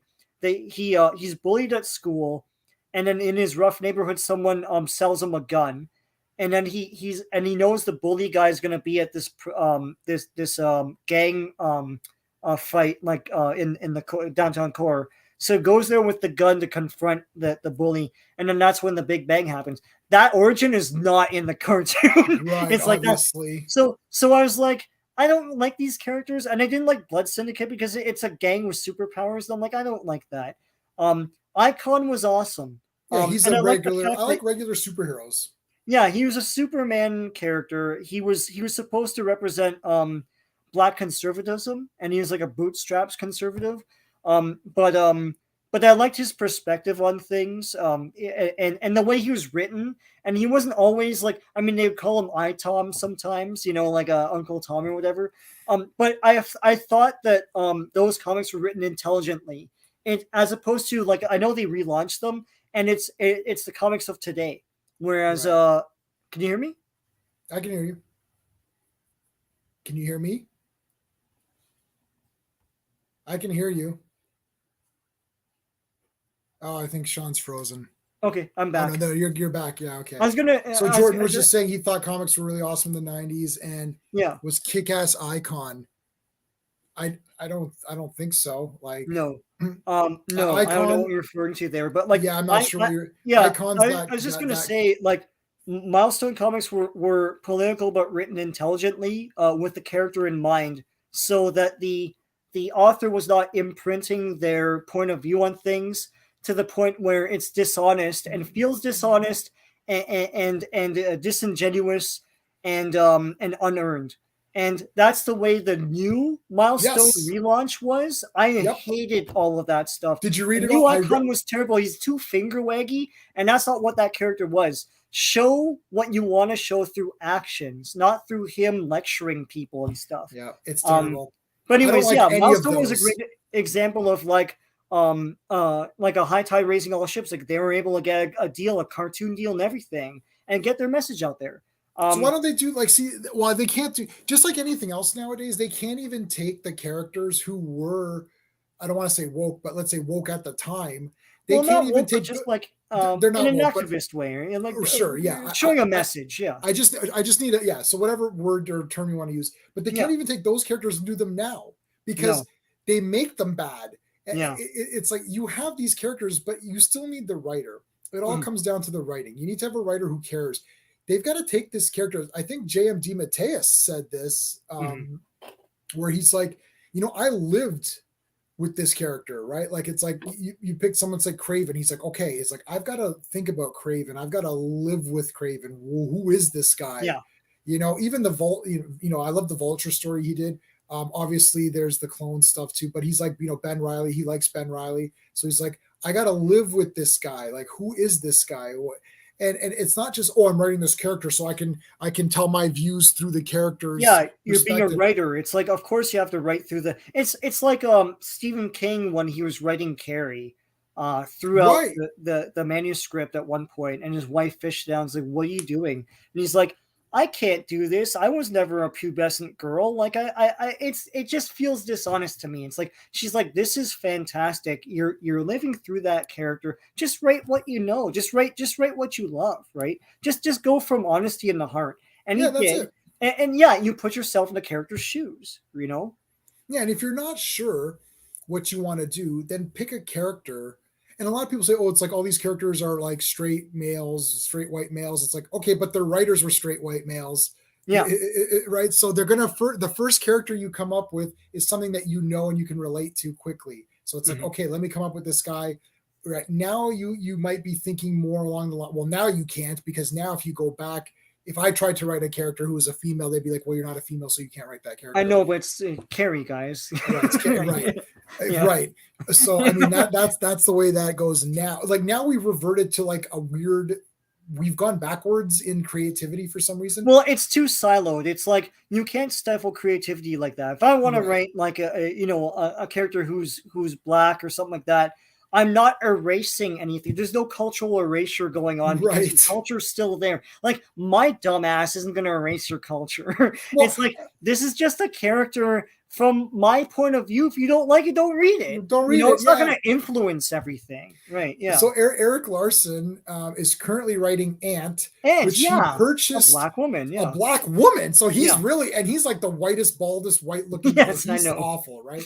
So, I like Ant, by the way. But anyway, I love Ant. Yeah, and my letter was published. Yeah, it's fun. Yeah. He published. Yes, Jammin's letter was published in issue 2, right? Issue 2, yes. Yeah. So she's a young black woman, and he's an old white man, old straight man. It's like he's like Picard. He's like he looks like Picard now, except he's chubbier, and it's like, well, okay, but he got the blessing and he got the character off of the guy who created her, and he was in prison. He's like, I was in prison and I saw this ant crawling down and I based it off my niece or his daughter or something. And it's like, okay, it's like, so the his origins daughter, of that is like a guy in a rough place who created this character. Well, now Eric Larson's taking it on. Yeah, but the character lives on. The character needs to be more important. This is the whole, do we recast Chadwick Boseman? Or do we recast Black Panther? Yes, of course you recast Black Panther because he's of course character. It's like people have never seen movies before. Yeah, I know. Like, why do you think that James Bond has survived for 15 years in the movies? Because they recast him, not because Sean Connery died. They never made James Bond movies again. Why the hell would that be a thing? Yeah. No, not sure if he's a man. I don't know. Has he done anything weird? I don't follow anybody on any social medias because I don't care. Yeah. I think the first person, Peter David was, because I like Peter David a lot. And I think he was, I think I followed him and he was saying a lot of weird things. And I'm like, you know what? It's like Sean and I are Canadian. Firstly, I don't even understand politics at all. I don't even understand Canadian politics. Jammin is not good at politics. I'm not good at politics. I don't even know. I didn't even know that there was like factions. Steve and I talk politics all the time because he can't go to J-Man and talk this stuff. You can't talk to me about it. I'm just like, I don't know. It's like seriously, it's like there's like I didn't know conservatives I still don't know. It's Republicans and Democrats in the States. Yeah, and Republicans are the conservative people. Is that conservatives? Yes. And the Democrats are the liberal, right? We have liberals and conservatives, and also different other parties too. Yeah, we have different ones or whatever. Yeah, so we have more than two. So we have more than two. Yeah. So we it's not always a civil war, and there's not always extremisms. I don't. Is there any extreme Green Party members? Extreme Green Party? No. But I've got a few truckers in Ottawa that can talk to you. But it's like Poison Ivy. It's like the Green Party's got like a Poison Ivy person who wants all humanity destroyed. Yeah. Well, no, there's something like that here, but yeah. Oh, he's a hateful dirt. Oh, okay. Yeah. So see, like, I don't know anybody's like personal because I don't care. I'm actually judging in some ways. Not knowing a lot of this stuff helps me to just judge the product. Yeah. Like when I watch Eternals and think the Eternals movie was a bad movie, or if I read a comic, I think the comic is bad. That's 100% coming from the work. That is not coming from any outside factors because I don't know any outside factors at all. Yeah. Because and Peter David was saying some weird things or things I didn't understand about politics. I'm like, I don't know what this is. I'm like, he's not talking about comics. Like they were supposed to be bringing back a mini series with symbiote Spider-Man. Yeah. And that didn't go any. And like he was talking about this other stuff. I thought, well, why aren't you talking about your comic? So then I just unfollowed him, and then I unfollowed all of these people. The only person I follow, this is crazy. The only person I follow is Rob Liefeld, and you know why? He talks comics all the time. That's all the time. He ever talks about. Yeah, I get that people don't politics. Yeah, I get that people don't like him, but like his podcast is infectious because he's just talking about. I've actually made purchases on his recommendation. Me too. I bought that Batman 100. I bought the Fafner and I'm gonna find it, man. I can't find it, but he's talking about fantasy, and I bought a fantasy comic. Oh, but like, Weird World. No, I have those anyways. Yeah. I love Weird World. They should do something with that in animation or something like that. But well, you know what? Second thought, don't, because you're just gonna ruin it. But Rob Liefeld is just he's a dyed-in-the-wool geek. He's sort of him and you talked about this before with Rob Zombie. It's like him and Rob Zombie. It's like they're two peas in a pod because like Rob Zombie can talk all this awesome stuff all day long, and I'm like, yeah, I'm totally with you on all these franchises and stuff. Yep. And like he knows all the obscure horror movies and everything. And when he makes movies, like I don't see what you're saying here reflected here. You don't seem to know how to do this. And with Rob Liefeld, like I love him and everything, but like you know his Image Comics left a lot to be desired compared to the way he talks about this stuff all the time. You know, it's like where's that passion when you're like dilly dallying with like issues 1 to 5 over 13 months of Youngblood? It's like, you know, what's going on here? But I actually I do like his art, especially the newer art is good too. I always like the art. That's just a personal taste, but he's like $6 million man. He loves Star Trek, Battlestar Galactica, Planet of the Apes. He's all into that. Apes. He's like, I'd run home and watch he goes, Go Ape. I'd watch all of the Apes movies. He's like, I love the Godzilla marathons.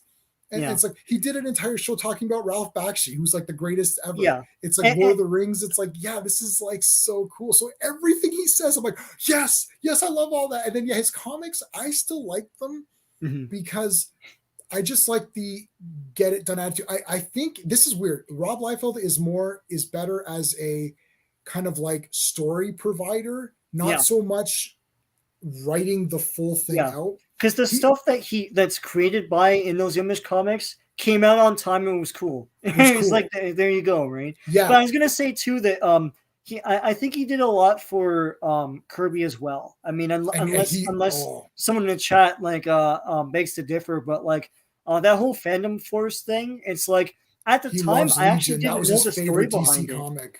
Yeah, sorry, Sean. He's a big Legion fan. Yeah.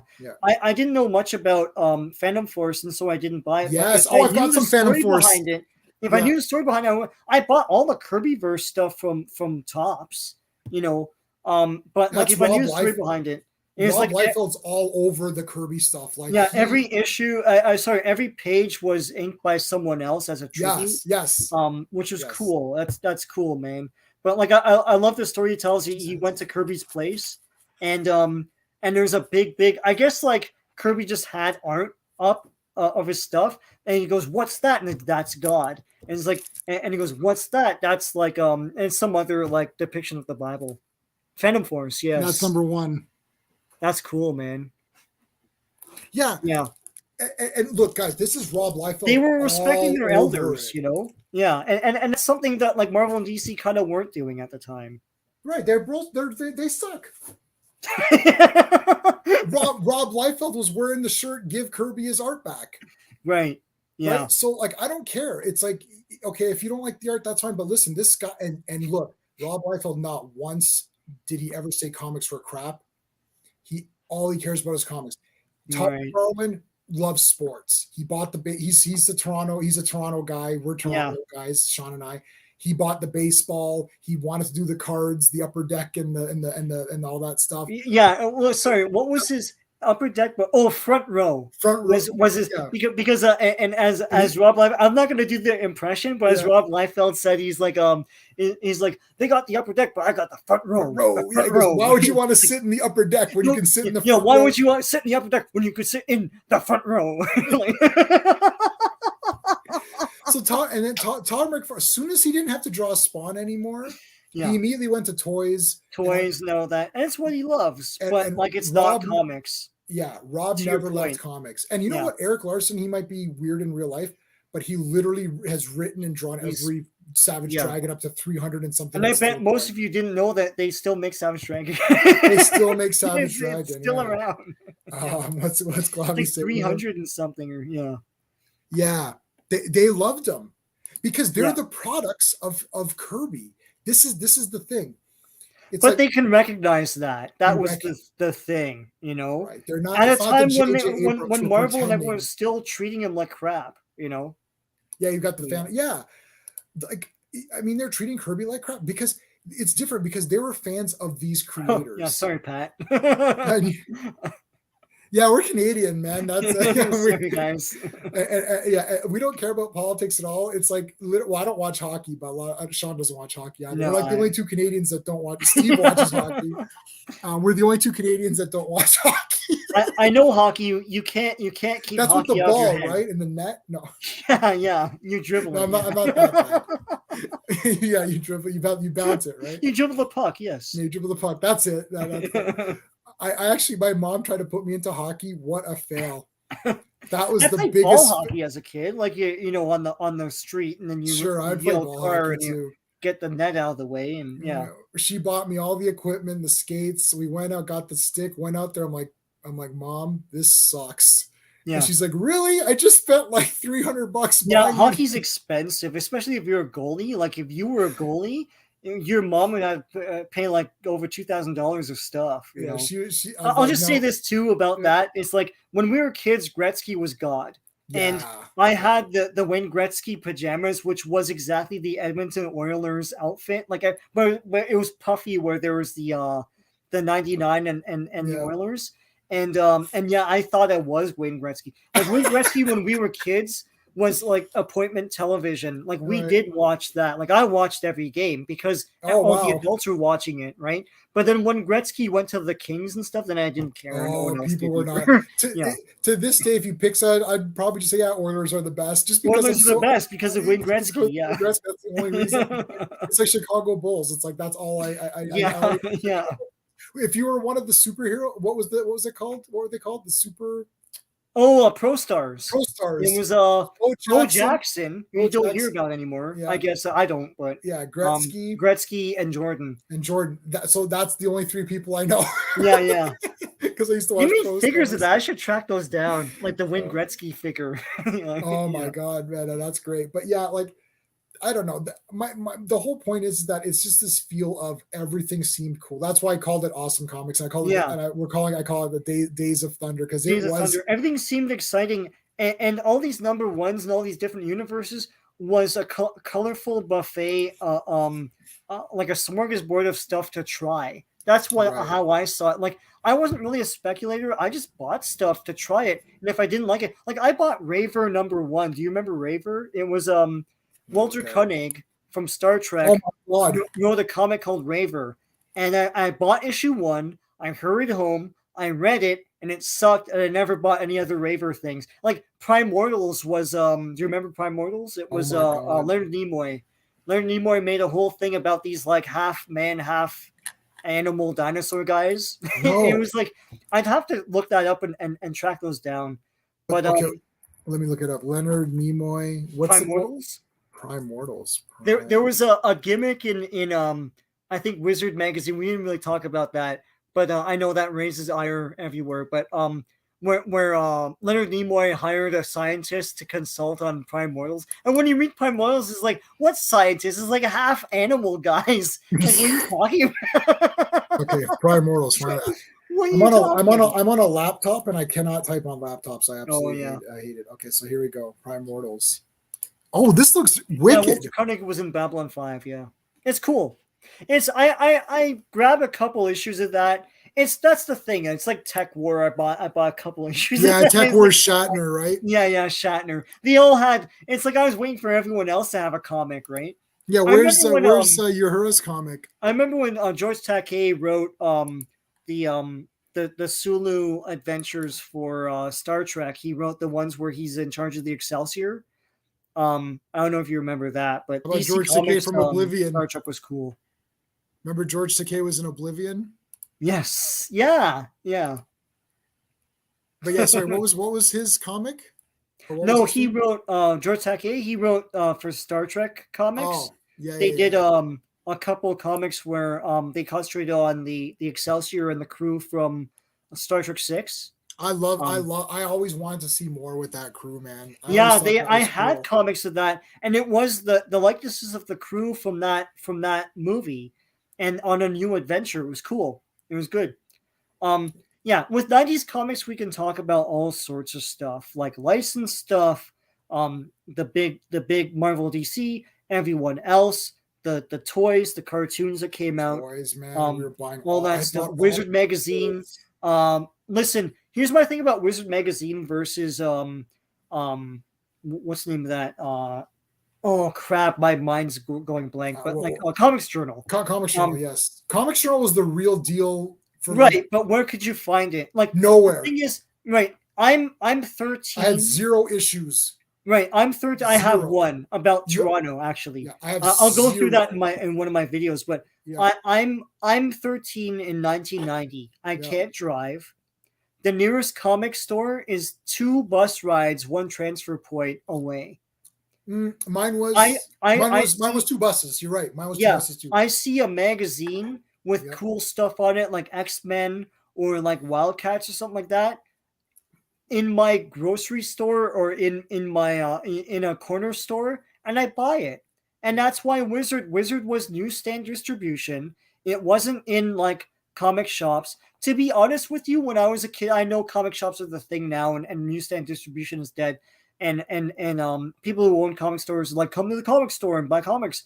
But I always saw it as the highbrow location to buy comics. I could buy comics whatever I wanted to at any convenience store or anything like that. And if I saw a magazine about comics at those convenience stores, I bought it. And that's why I have stacks. I have like 2 boxes of a Wizard. And it's like, I don't know what to tell you. Yeah, it's trash. But what are you going to do? It's trashy. It's for kids. It's very cynical and a little dark at times. But I didn't even know what a Comics Journal was, because why would I? I'm a kid and I'm buying these flashy, smartly marketed comics that are accessible right in front of my face. Magazines. And that's why I have. And I even tried Hero. I didn't care about. At that point, I was growing wise to the cynicism. I was like, I don't care about this Hero magazine crap either, man. But Wizard, I was heavily into it. I don't know what to tell you, man.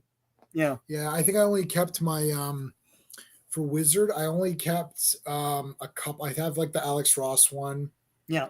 Where it had the Spider-Man movie designs with the movie design we talked about with the V. Yeah, the V Spider-Man. I hated that. Yeah, I didn't like that at all. Like, why change it? Yeah, that. I mean, I don't. Yeah, no. Wizard sucks, but we have nothing else, and I didn't know. When I learned about Comics Journal, all that, I think Clobberin times is whenever he did his stream last year or year before, whatever it was, last year, I guess, he did a stream about comics, all those different ones, Comics Journal, and all that. Yeah, that's where I learned about those. It's like to me, I didn't have any of that stuff. It's like like Wizard was everywhere. Yeah, I would walk across the street, and when I say across the street, like it's a parking lot. Like I go across the parking lot, and Wizard magazine in my hand.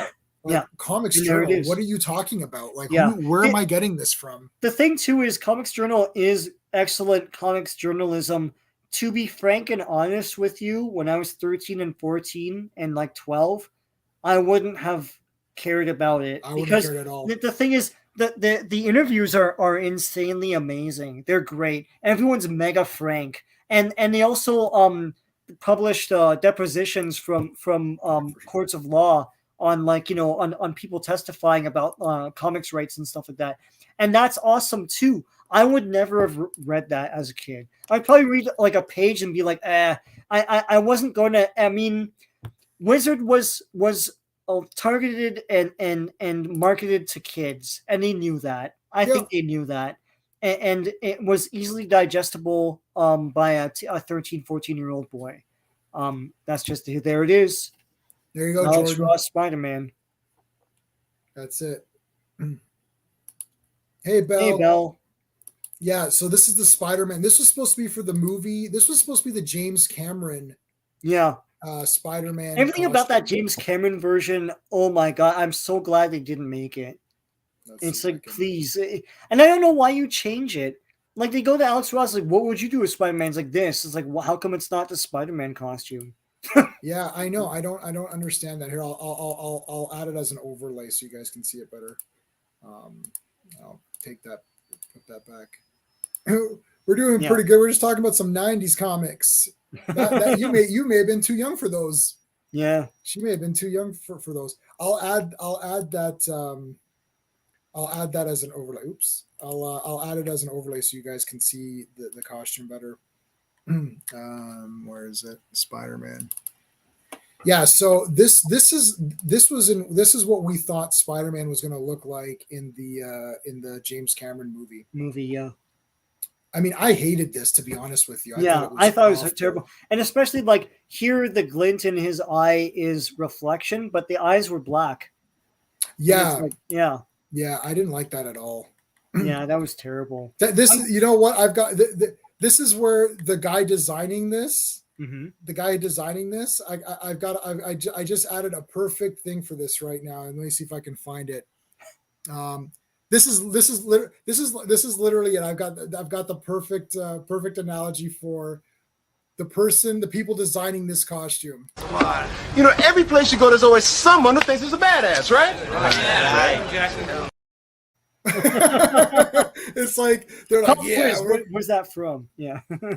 Nobody knows where that's from. Yeah, I know. I know you know where it's from, Sean. Yeah, of course I do. Yeah, nobody knows where that's from. But yeah, you know what? It's like they thought they were badass. Like, yeah, we're gonna make this Spider-Man. It's gonna be all black and all that. Yeah, whatever, man. Yeah, like, when the Electric Company version looks better than your movie version, you have a problem. Yeah, it's like, I hated that. But I have that issue of Wizard. But yeah, there's the toys. I mean, I've got this. The toys here are not even remotely covering. Like, there is so many. Remember we went to that toy show and that guy had all of the 90s X-Men? Yeah. Like, it was like a barrel. With these guys, yeah. Yeah, they made so many. Like, X-Men, because of, the comic was white hot. And then the cartoon came out. And we've talked about this before, J-Man. The cartoon, let me just read this. He produces 21st Future Media. Yeah, I'd love to have you get you all on the show. So yeah, you can reach me on Twitter, and I'll tell you my thing. It's Spectacular J-Man. Spectacular. I'll just say like the X-Men cartoon, like the Batman cartoon, kicked things off. It was very flashy, very fancy, very well done. The X-Men cartoon was impressive because it was the comics. Yes. And we had never really seen that before. There have been countless cartoons of like Spider-Man and everything, but they always shied away from comic stories and things like that. And X-Men was the comic stories. Just like Rogue really did take her powers from Miss Marvel. And it was craziness. And all that stuff was confronted. And even had like, for the first season, Beast was written out. And it's like, what the hell? And they invented a guy just to kill him, which I thought was great. Like, don't kill a real character, just make a guy and kill Morph. And it's Morph, like, yeah. You know, yeah.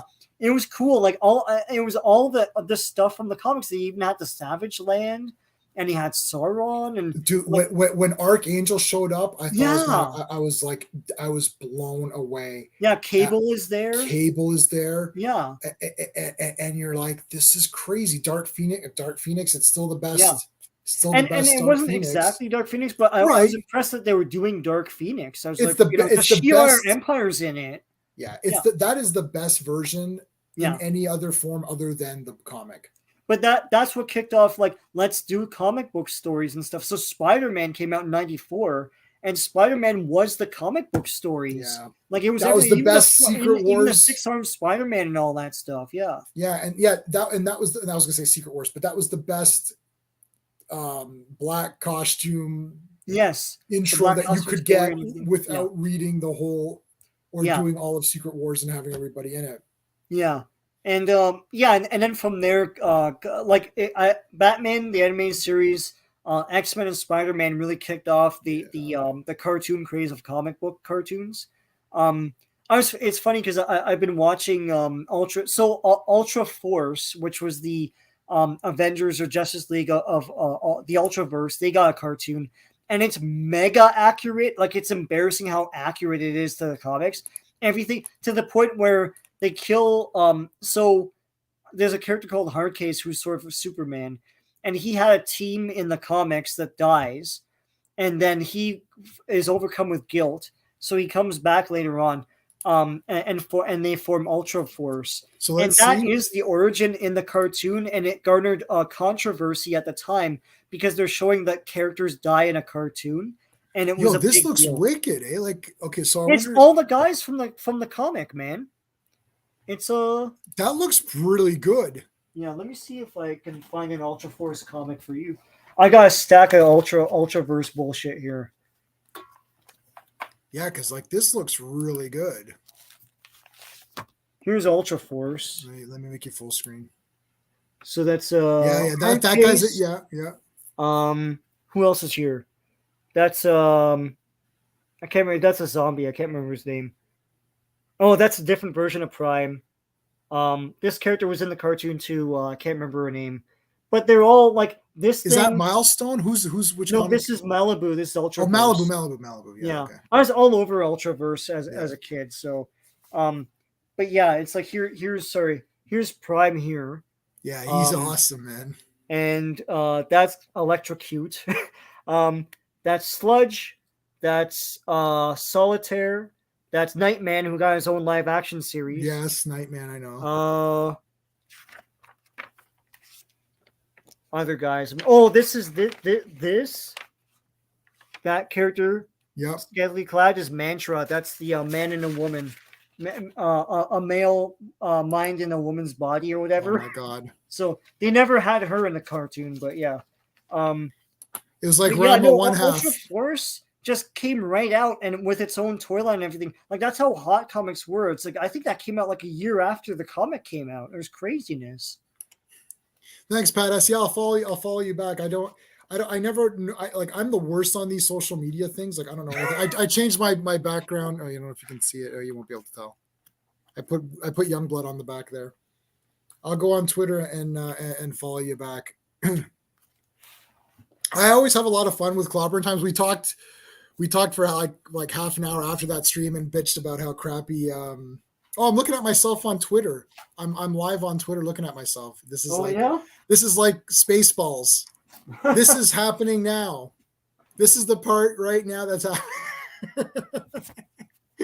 I want to show the Kirby verse stuff. Oh yeah, let's put you on full screen. Hold on. Did you get these or no? Hold on. Let me put you on and see. I can see better. No, I don't have any of them. Oh wow, that's awesome. No, I don't have any tops. Yeah, that's that's tops, right? Yeah, tops. Yeah, Night Glider. Wow. This is Bombast. Oh, I've heard of Bombast. Yeah. Yeah. Oh my god. Satan 6. Whoa. I have the rest of these. Kirby didn't do all of those, did he? Did he write? He didn't. They're created by him, and he penciled some of them. For the most part, everyone is working off of his stuff. Like this thing. Let me just show the cover of this. Yeah. This says, like Tony Isabella, John Cleary. It has all the people that helped out. Right, I got you. That's and 8 big pages by Jack Kirby. So wow, so that's pretty awesome. Like where he was failing in health at the time. Yeah, but everyone helped him out by inking stuff. Grabbing some of his older pages and inking over them, and then just talking to him about what he had in mind for other pages, etc. They're just helping him out at that point. That whole thing with the Phantom Force, that was an old comic. You know the story of that. There was an old comic that he drew on spec, and everyone just took that, renamed the characters. It was going to be a Bruce Lee comic, and then each guy inked a page, which should have been. It's probably awesome for them, right? They're like, oh my god, even Todd McFarlane, who's like a mega egomaniac, who's probably like, oh my god, like I get to ink. I have to forward you a video I found. Back in the 90s, there were straight to video specials on comics, usually put out by Hero or Marvel or even just by the creators themselves. There's this crazy sort of one-man talk show type of thing that Todd McFarlane made, where there's these giant placards of Spawn covers in the background and a big easel, and he comes out, and I don't know if it's family and friends or something, but like there's an audience like clapping and stuff. He comes out onto stage and like, oh, like that, and he goes, oh, thank you. It's like, oh, I'm Todd McFarlane, and he can't talk because he's Todd McFarlane, right? Yeah, I love Todd McFarlane, but yeah. And we know the impression that Rob makes. I'm Todd McFarlane, right? And he it's like, let the bunko buck, let the bunko buck. Anyway, and he's and he talks for like a good half hour about himself and comics. It's like, it's the biggest ego stroke, but it's awesome. God. It's a moment in time when they were superstars, basically, right? So I'm trying to find like a screenshot to show everybody, but that is the greatest thing ever. Jordan was just here watching some. Oh, nice Batman animated, yeah. So Batman animated series started right at, that would have been 1991. It's 92 because 92? When did Batman Returns come out? Probably 93 or 94, maybe. Hold on. It's not 94. It's probably 92. Yeah. Batman 89, 90, 91, 92. Yeah, so 3 years after. 92. You're right. It's 92. Yeah, that's when the animated series came out. It came out to coincide with the movie. Right. Yeah. There's even an episode where Penguin has the giant rubber ducky. Yes, and it's this Penguin too. Yes, yeah, and they changed all that later on. But it was designed to tie into Batman Returns, and of course outlived it. So that was 92, and then X-Men. I can't remember when that was. Around that time, 92, 93 maybe. I know Spider-Man's 94 because they had a lot like a prime time special. I mean, it wasn't really a special. It was they showed I'm trying to. They showed the one where he fights the lizard, in prime time. Yeah, I remember. For Batman the animated series, Fox did this a lot. For Batman the animated series, they showed on Leather Wings for on prime time to preview the show. I remember that. And for X-Men, partway into its run, they showed an episode where Wolverine fights an invisible monster in a subway or whatnot. But then at the end of that, then the camera pans up into space and it says, coming soon, the Dark Phoenix saga. And I was like, holy crap. Because I didn't know why they were showing this particular episode in primetime. I was like, okay. And at the end, it's like, Phoenix, oh, that's why you want to advertise that thing, right? So I was just looking. So Pride of the X-Men was the first thing I saw. That's 88, yeah. So really it's the X-Men cartoon after that. That's the 90s. And I'll tell you a confession, which is I watched all these shows when they started. Yeah. And I thought the animation in X-Men was way better than Batman. I didn't like the jaw. And when I say animation, no, you're talking about design. I'll say right. I never liked the design. I know now that it's a Line-Eyes classic. Yeah.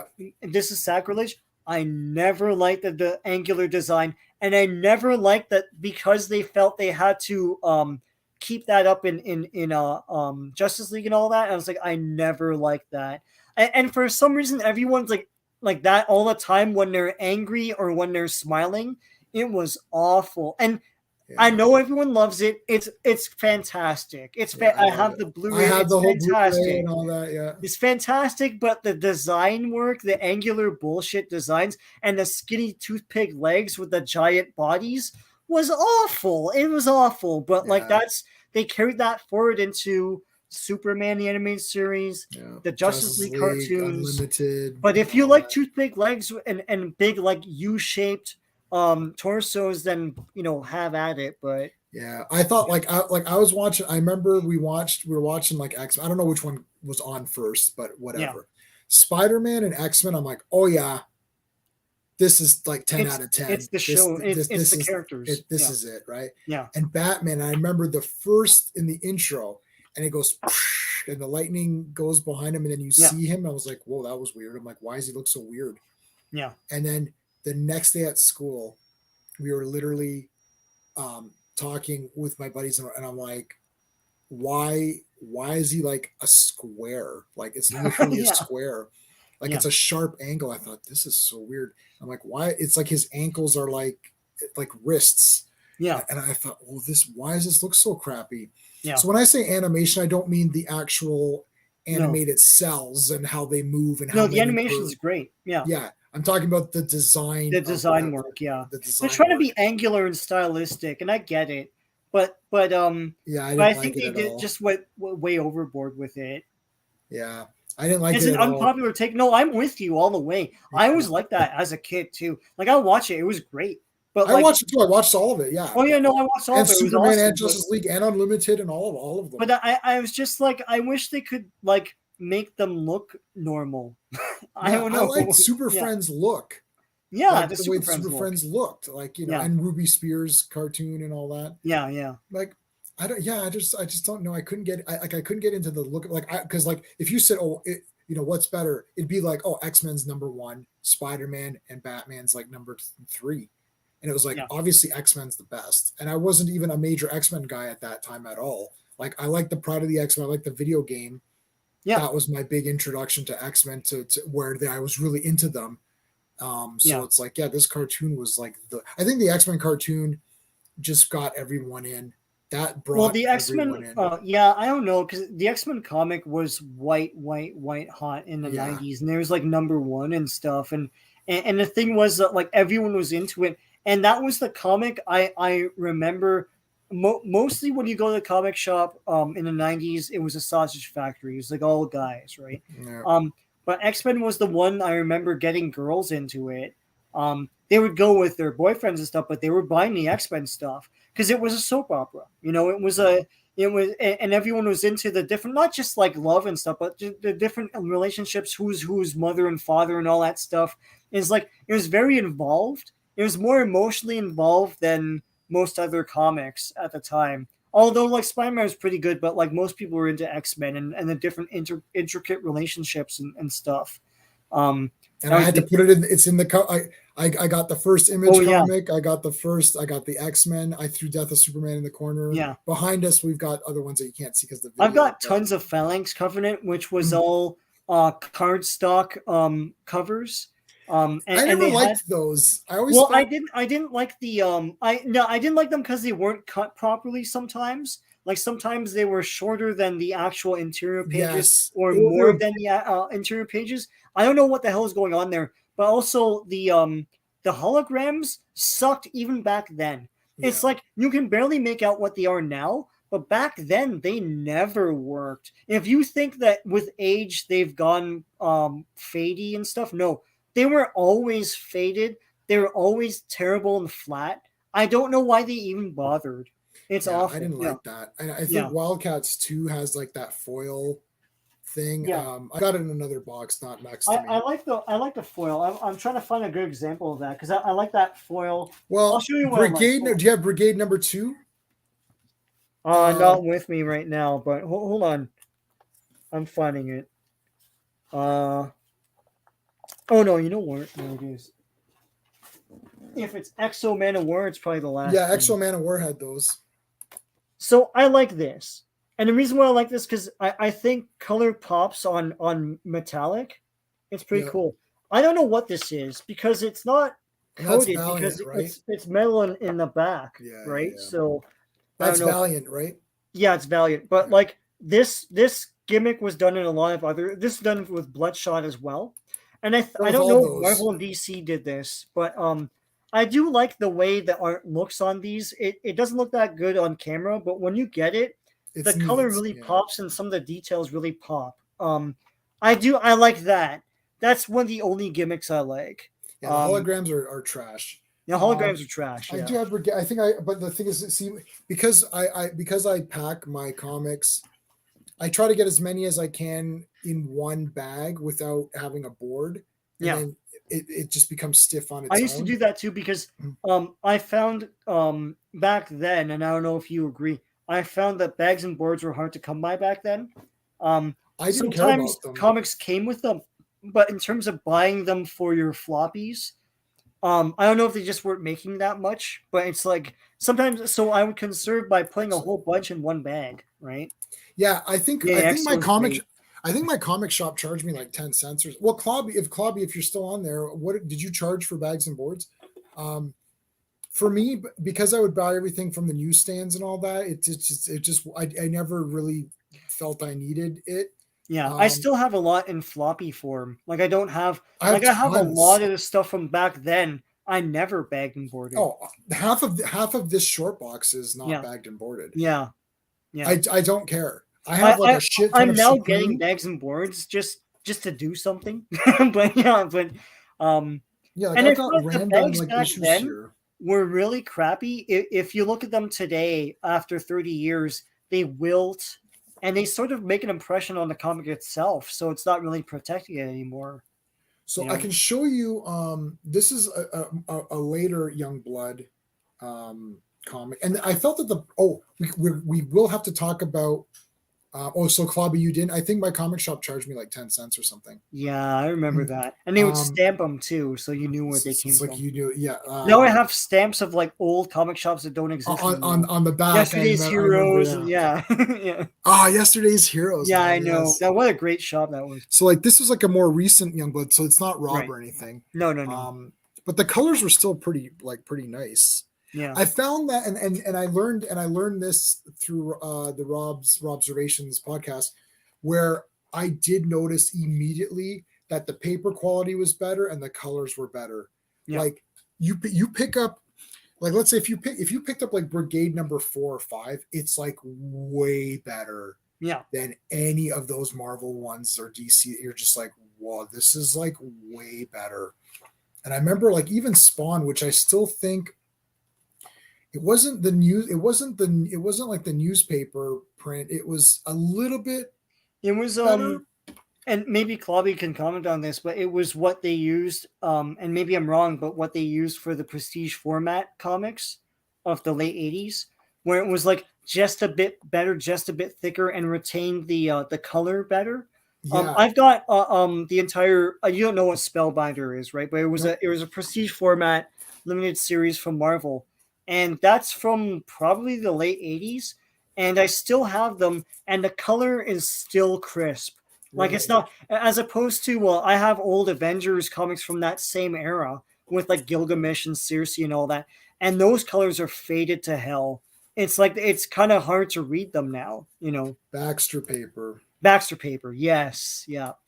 It just, and like Image, it's called Image for a reason. It was all about the art, the stories and characters were derivative or not that great. But I'm an art person. I'm a visual person. I took arts in school and all that. It's like I like that. And as soon as like you opened up Youngblood and you're like, whoa, this is like way cooler than anything else. And there's a lot of manga influence. But that kind of thing was around, like that sort of printing. But would you say, because I think that honestly, Image brought that to mainstream comics. Yeah, I never noticed it until Image. Yeah, and all of a sudden, all the paper was like that. It was like, oh, okay. But the prices went up, so it's like, what do you want then? Would you rather have the crappier paper where the color fades, or Yeah, so $150 US for X-Force number 1 and $250 US for Youngblood number 1. US, what's the Canada? $3. Right, so it's $3. So it's $3 in 1990. That's without tax. So with tax is hold on. Well, back then the tax, I don't know. I remember 125 was really 135 for us. Yeah, so $3 would probably be like $3.50. Yeah. Oh, there was one. I'm gonna try and find it. Hold on.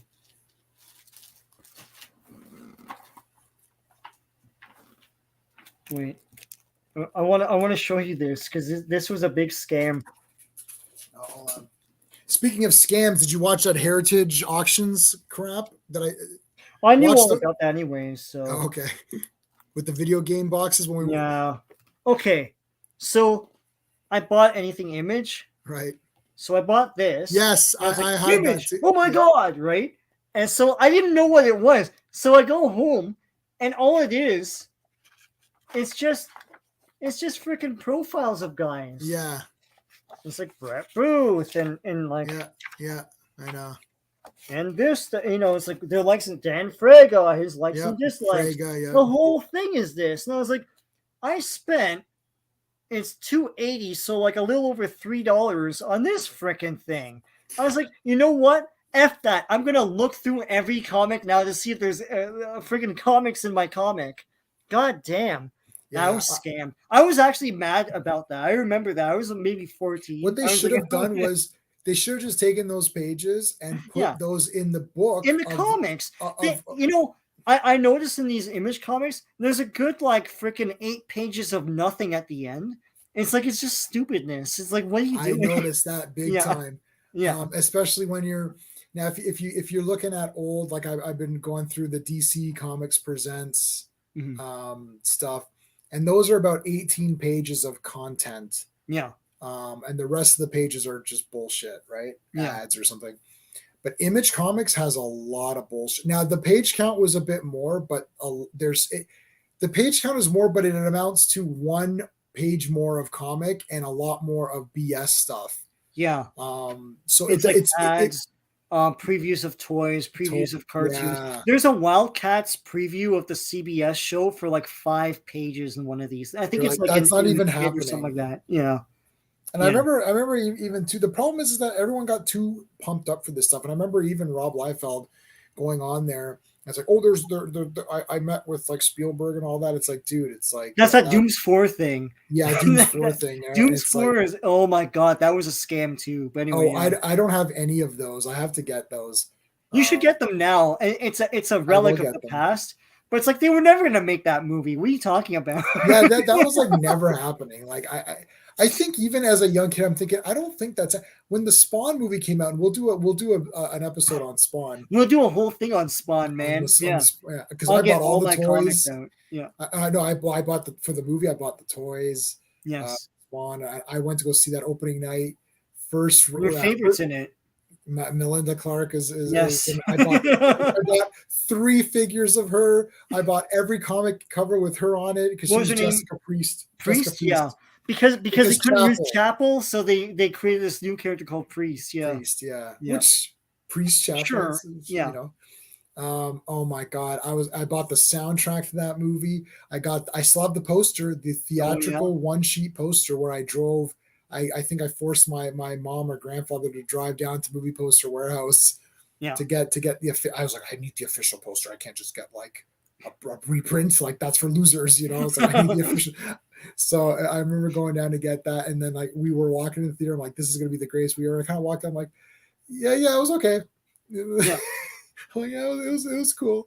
And then I wanted to like it more. I'm like, yeah, I don't know. They didn't really do anything. It's like Spawn it doesn't have. I think we all had a version of Spawn the movie in our heads that was more respectful and serious and more and better story than what we got. Yeah, I think what we got was it's very Image Comics because it's all wipes and stupidness and it's the visual version of that. But like Spawn wasn't trying to be that. It seemed that when you read the comics, it seemed to be more serious. Like like that they had that whole thing with the Ice Cream Man. It was like that was mega serious. Right? Yeah, it's so serious I can't even tell you what that comic was about. So on YouTube, it's like. And when you watch that, it's like, where's the scene where he's hanging out with the homeless guys? That always happened in the comics, and it's just stupidness and nonsense and not taking itself seriously. And that was the problem with that movie for me, at least. That's why there's no sequel, despite what the letters column said every issue. I always use this. It's like when Spawn 2 comes out, I'll let you know, because like that's never gonna happen. They're even trying to make this reboot, and that's never gonna happen. Like when Spawn 2 happens, I'll then tell you. Yeah, that's my whole thing. That's my argument to look. Peacemaker season 2 announced. Yeah. Yep. Ta-da! Where's Man of Steel 2? Yeah. It's like they loved it. They're so confident in that they immediately brought Batman in and did nothing after that. Yeah. I love Rob Liefeld's story about that, where Tom McFarlane was at I think he's at like Comic-Con or something like that. He goes, I will be the king of all media. It's like, I've got the #1 HBO cartoon, I've got the #1 toy, the #1 and he was right, he was right, and #1 selling, and he goes, then I'll have the #1 movie of all time, and I'll be the king of all media, right? I guess that was a thing because of Howard Stern. And then like freaking like Harrison Ford mega kibosh that in 1 minute. It's like Air Force One. I wouldn't say is the greatest movie, but like it destroyed that film. It's like it was #1 for like two weeks or something. So yeah. Yeah, Air Force One. Yeah, that was an okay movie, but like, it was an okay Harrison Ford movie, but it clobbered freaking Spawn, man. It destroyed Spawn with box office. But yeah, poor Spawn. Oh well. I mean, don't go against Harrison Ford. Were you stupid? Like, yeah, that was a fail. Yeah. All right, I think it's hubris, man. He flew too close to the sun, and listen. Spawn is still around, still cool. There's Gunslinger Spawn now, King Spawn. There's spin-offs and stuff now. It's cool. Spawn's one of those things that I always gravitated back to. I have more Spawn than any other Image comic, and I think number 2 is Youngblood, Team Youngblood. Number 3 is probably Shadowhawk for some reason, even though it disappointed me every time. But you know what, Savage Dragon, I loved it. I don't know what happened. I fell off it. Now I'm like, you know what? Let me go back and read these because it's right up my alley. It's Silver Age stuff, but with an edge. That's what it was, right? It's cool. Wildcats. I wanted to love Wildcats. I read issues 1, 2, 3, and 4, which was the miniseries, and then they continued on. And I didn't like it. I like the imagery of it and stuff, but like I thought, do you remember 1, 2, 3, 4? I have them. There's a bunch of timey-wimey nonsense. It kept hopping around time and stuff. And I was like, this is stupid. Just tell me a story. I didn't know what Wildcat... I read the comic, and I didn't know what Wildcats was about until the cartoon came out. And then it's like the opening scene is Jacob Marlowe, I think his name was, writing in a diary. It's like there's these demons from space called Hell whatever. Yeah. It's like I'm amassing a team to stop them. And I was like, that's what Wildcats was about. I had no idea. I read the comic and I didn't know what the hell was going on. It looked cool, and something just turned me off about Wildcats. And I want covert action. What's it called? Covert action teams. You're not very covert when you have like a 7-foot big ass guy and like a dude with like a red mask. But Youngblood was a better idea. Yeah. Youngblood actually is a good idea. There's the public hero team that serves the public, and everyone's like, "Yay, we love you guys." And then there's the covert team that does the away missions, and you don't know what shady crap they're doing. The idea with Youngblood was that if there were superheroes, they would be celebrities too. Right. And I don't think Rob Liefeld opened up that concept properly, but I like the idea, and I know other people have done that too. That was the whole idea behind New Warriors later on that led into Civil War and everything, but I think it was a fun idea. He wasn't doing it to be dark. It was just like in Youngblood 6, Bad Rock is being interviewed by like a David Letterman clone and stuff. That's fun, and it's like and then there's a magazine that comes out that lists Troll as the most popular Youngblood, and then Bad Rock was like, what, that's fun. I thought that was a neat idea, but there are too many government teams in Image, like Stormwatch and like Wildcats. Stormwatch, and yeah. But I'll say I think it's like the thing for me is that because I since childhood, comics have always been around, and I never really knew anyone's name. I didn't really think about what issue numbers were. I was just like, this looks like a cool cover, I'll get it. Mm-hmm. I based everything on character. I was like, oh, if Spider-Man comes out, I must get the new Spider-Man comic. I must buy Superman. I didn't think I never thought, is this Superman comic better than the last one I read? And then I thought, let me open this up and say, oh, this person wrote this one and this person wrote that one. I like this one better. Therefore, I'm going to collect what this guy. That didn't enter my mind. I'm like, I just buy Superman, Batman. I don't care. Yeah. Todd McFarlane, Rob Liefeld, Jim Lee, Eric Larson later, but those guys, those three, it's like, I'm like, oh, this is cool. I got to get this guy's stuff. So when Todd McFarlane's like, okay, I'm going to do Spider-Man, I'm like, oh yeah, I dropped all Spider-Man comics, and I'm like, I'm only buying the Todd McFarlane Spider-Man comic. I liked Hulk. I liked Grey Hulk. Todd was on Grey Hulk for a bit, and I had those issues. I was like, yes, this is that Todd McFarlane guy. It's just because those are the names I noticed first. And Kirby, by that point, for me, it's like that's like, I'll never be able to get those old comics. It's just impossible. Like, I don't even know how I don't even think, like, even the trades of that time, like, you couldn't even get trades.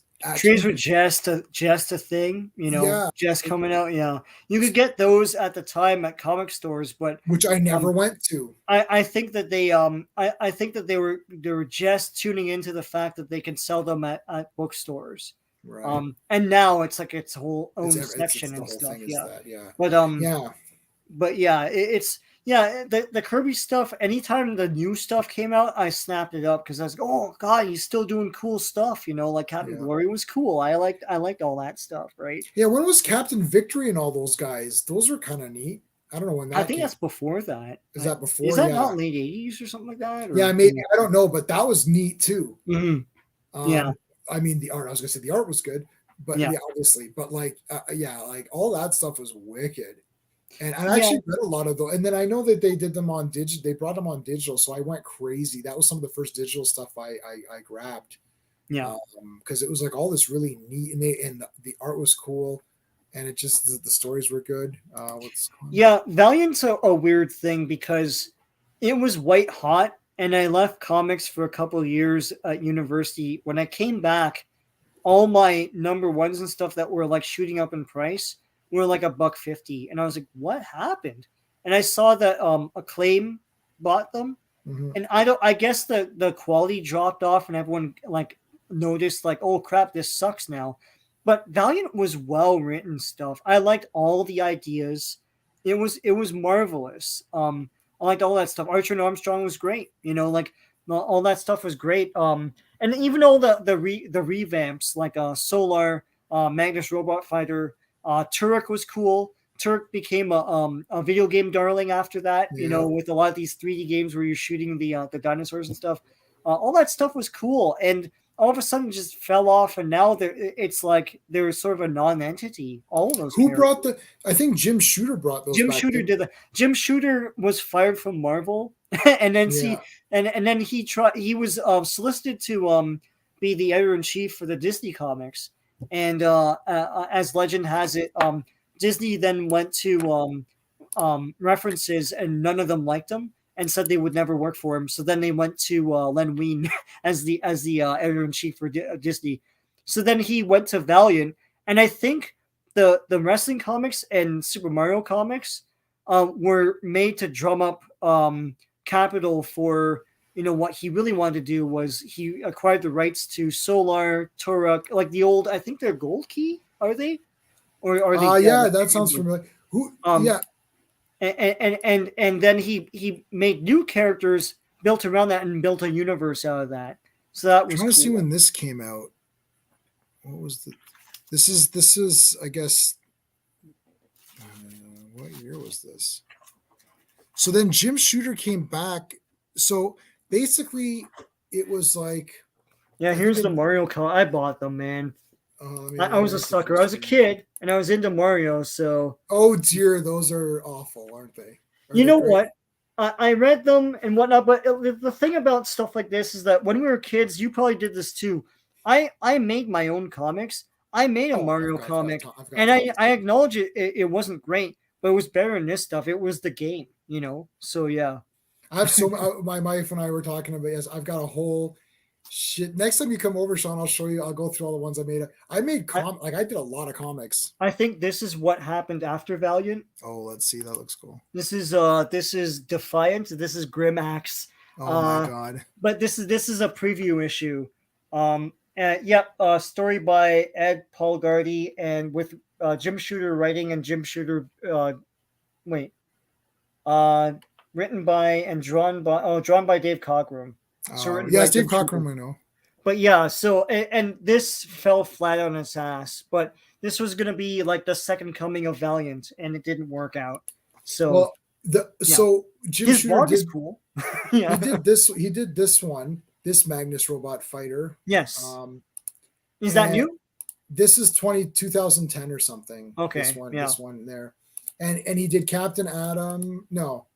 Yeah, it was. So wait, what are the guys? It was Turok, and I collected them all.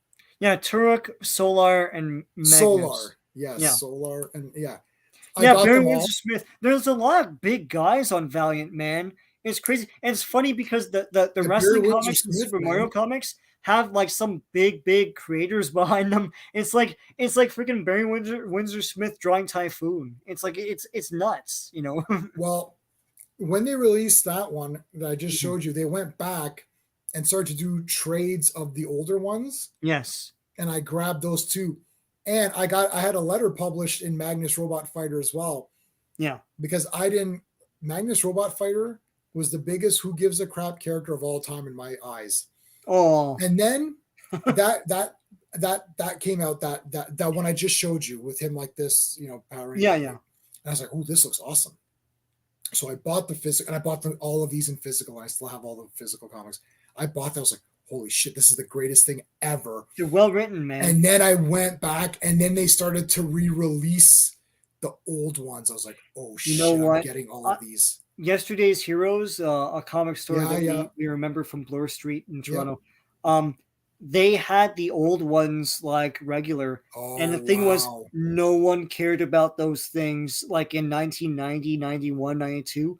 No one gave a crap. And I bought, they're like $1 each, 75 cents each.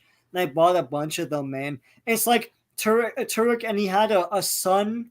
I can't remember his name, but I bought Arak or something like that. Yeah. I bought those too. And they had these great painted covers. Yeah. Of like him fighting a dinosaur or something like that. Those were cool, man. Because it looked like the fantasy style. I'm a big fan of like Boris and they look like old and Frazetta stuff. Yeah. And I love those.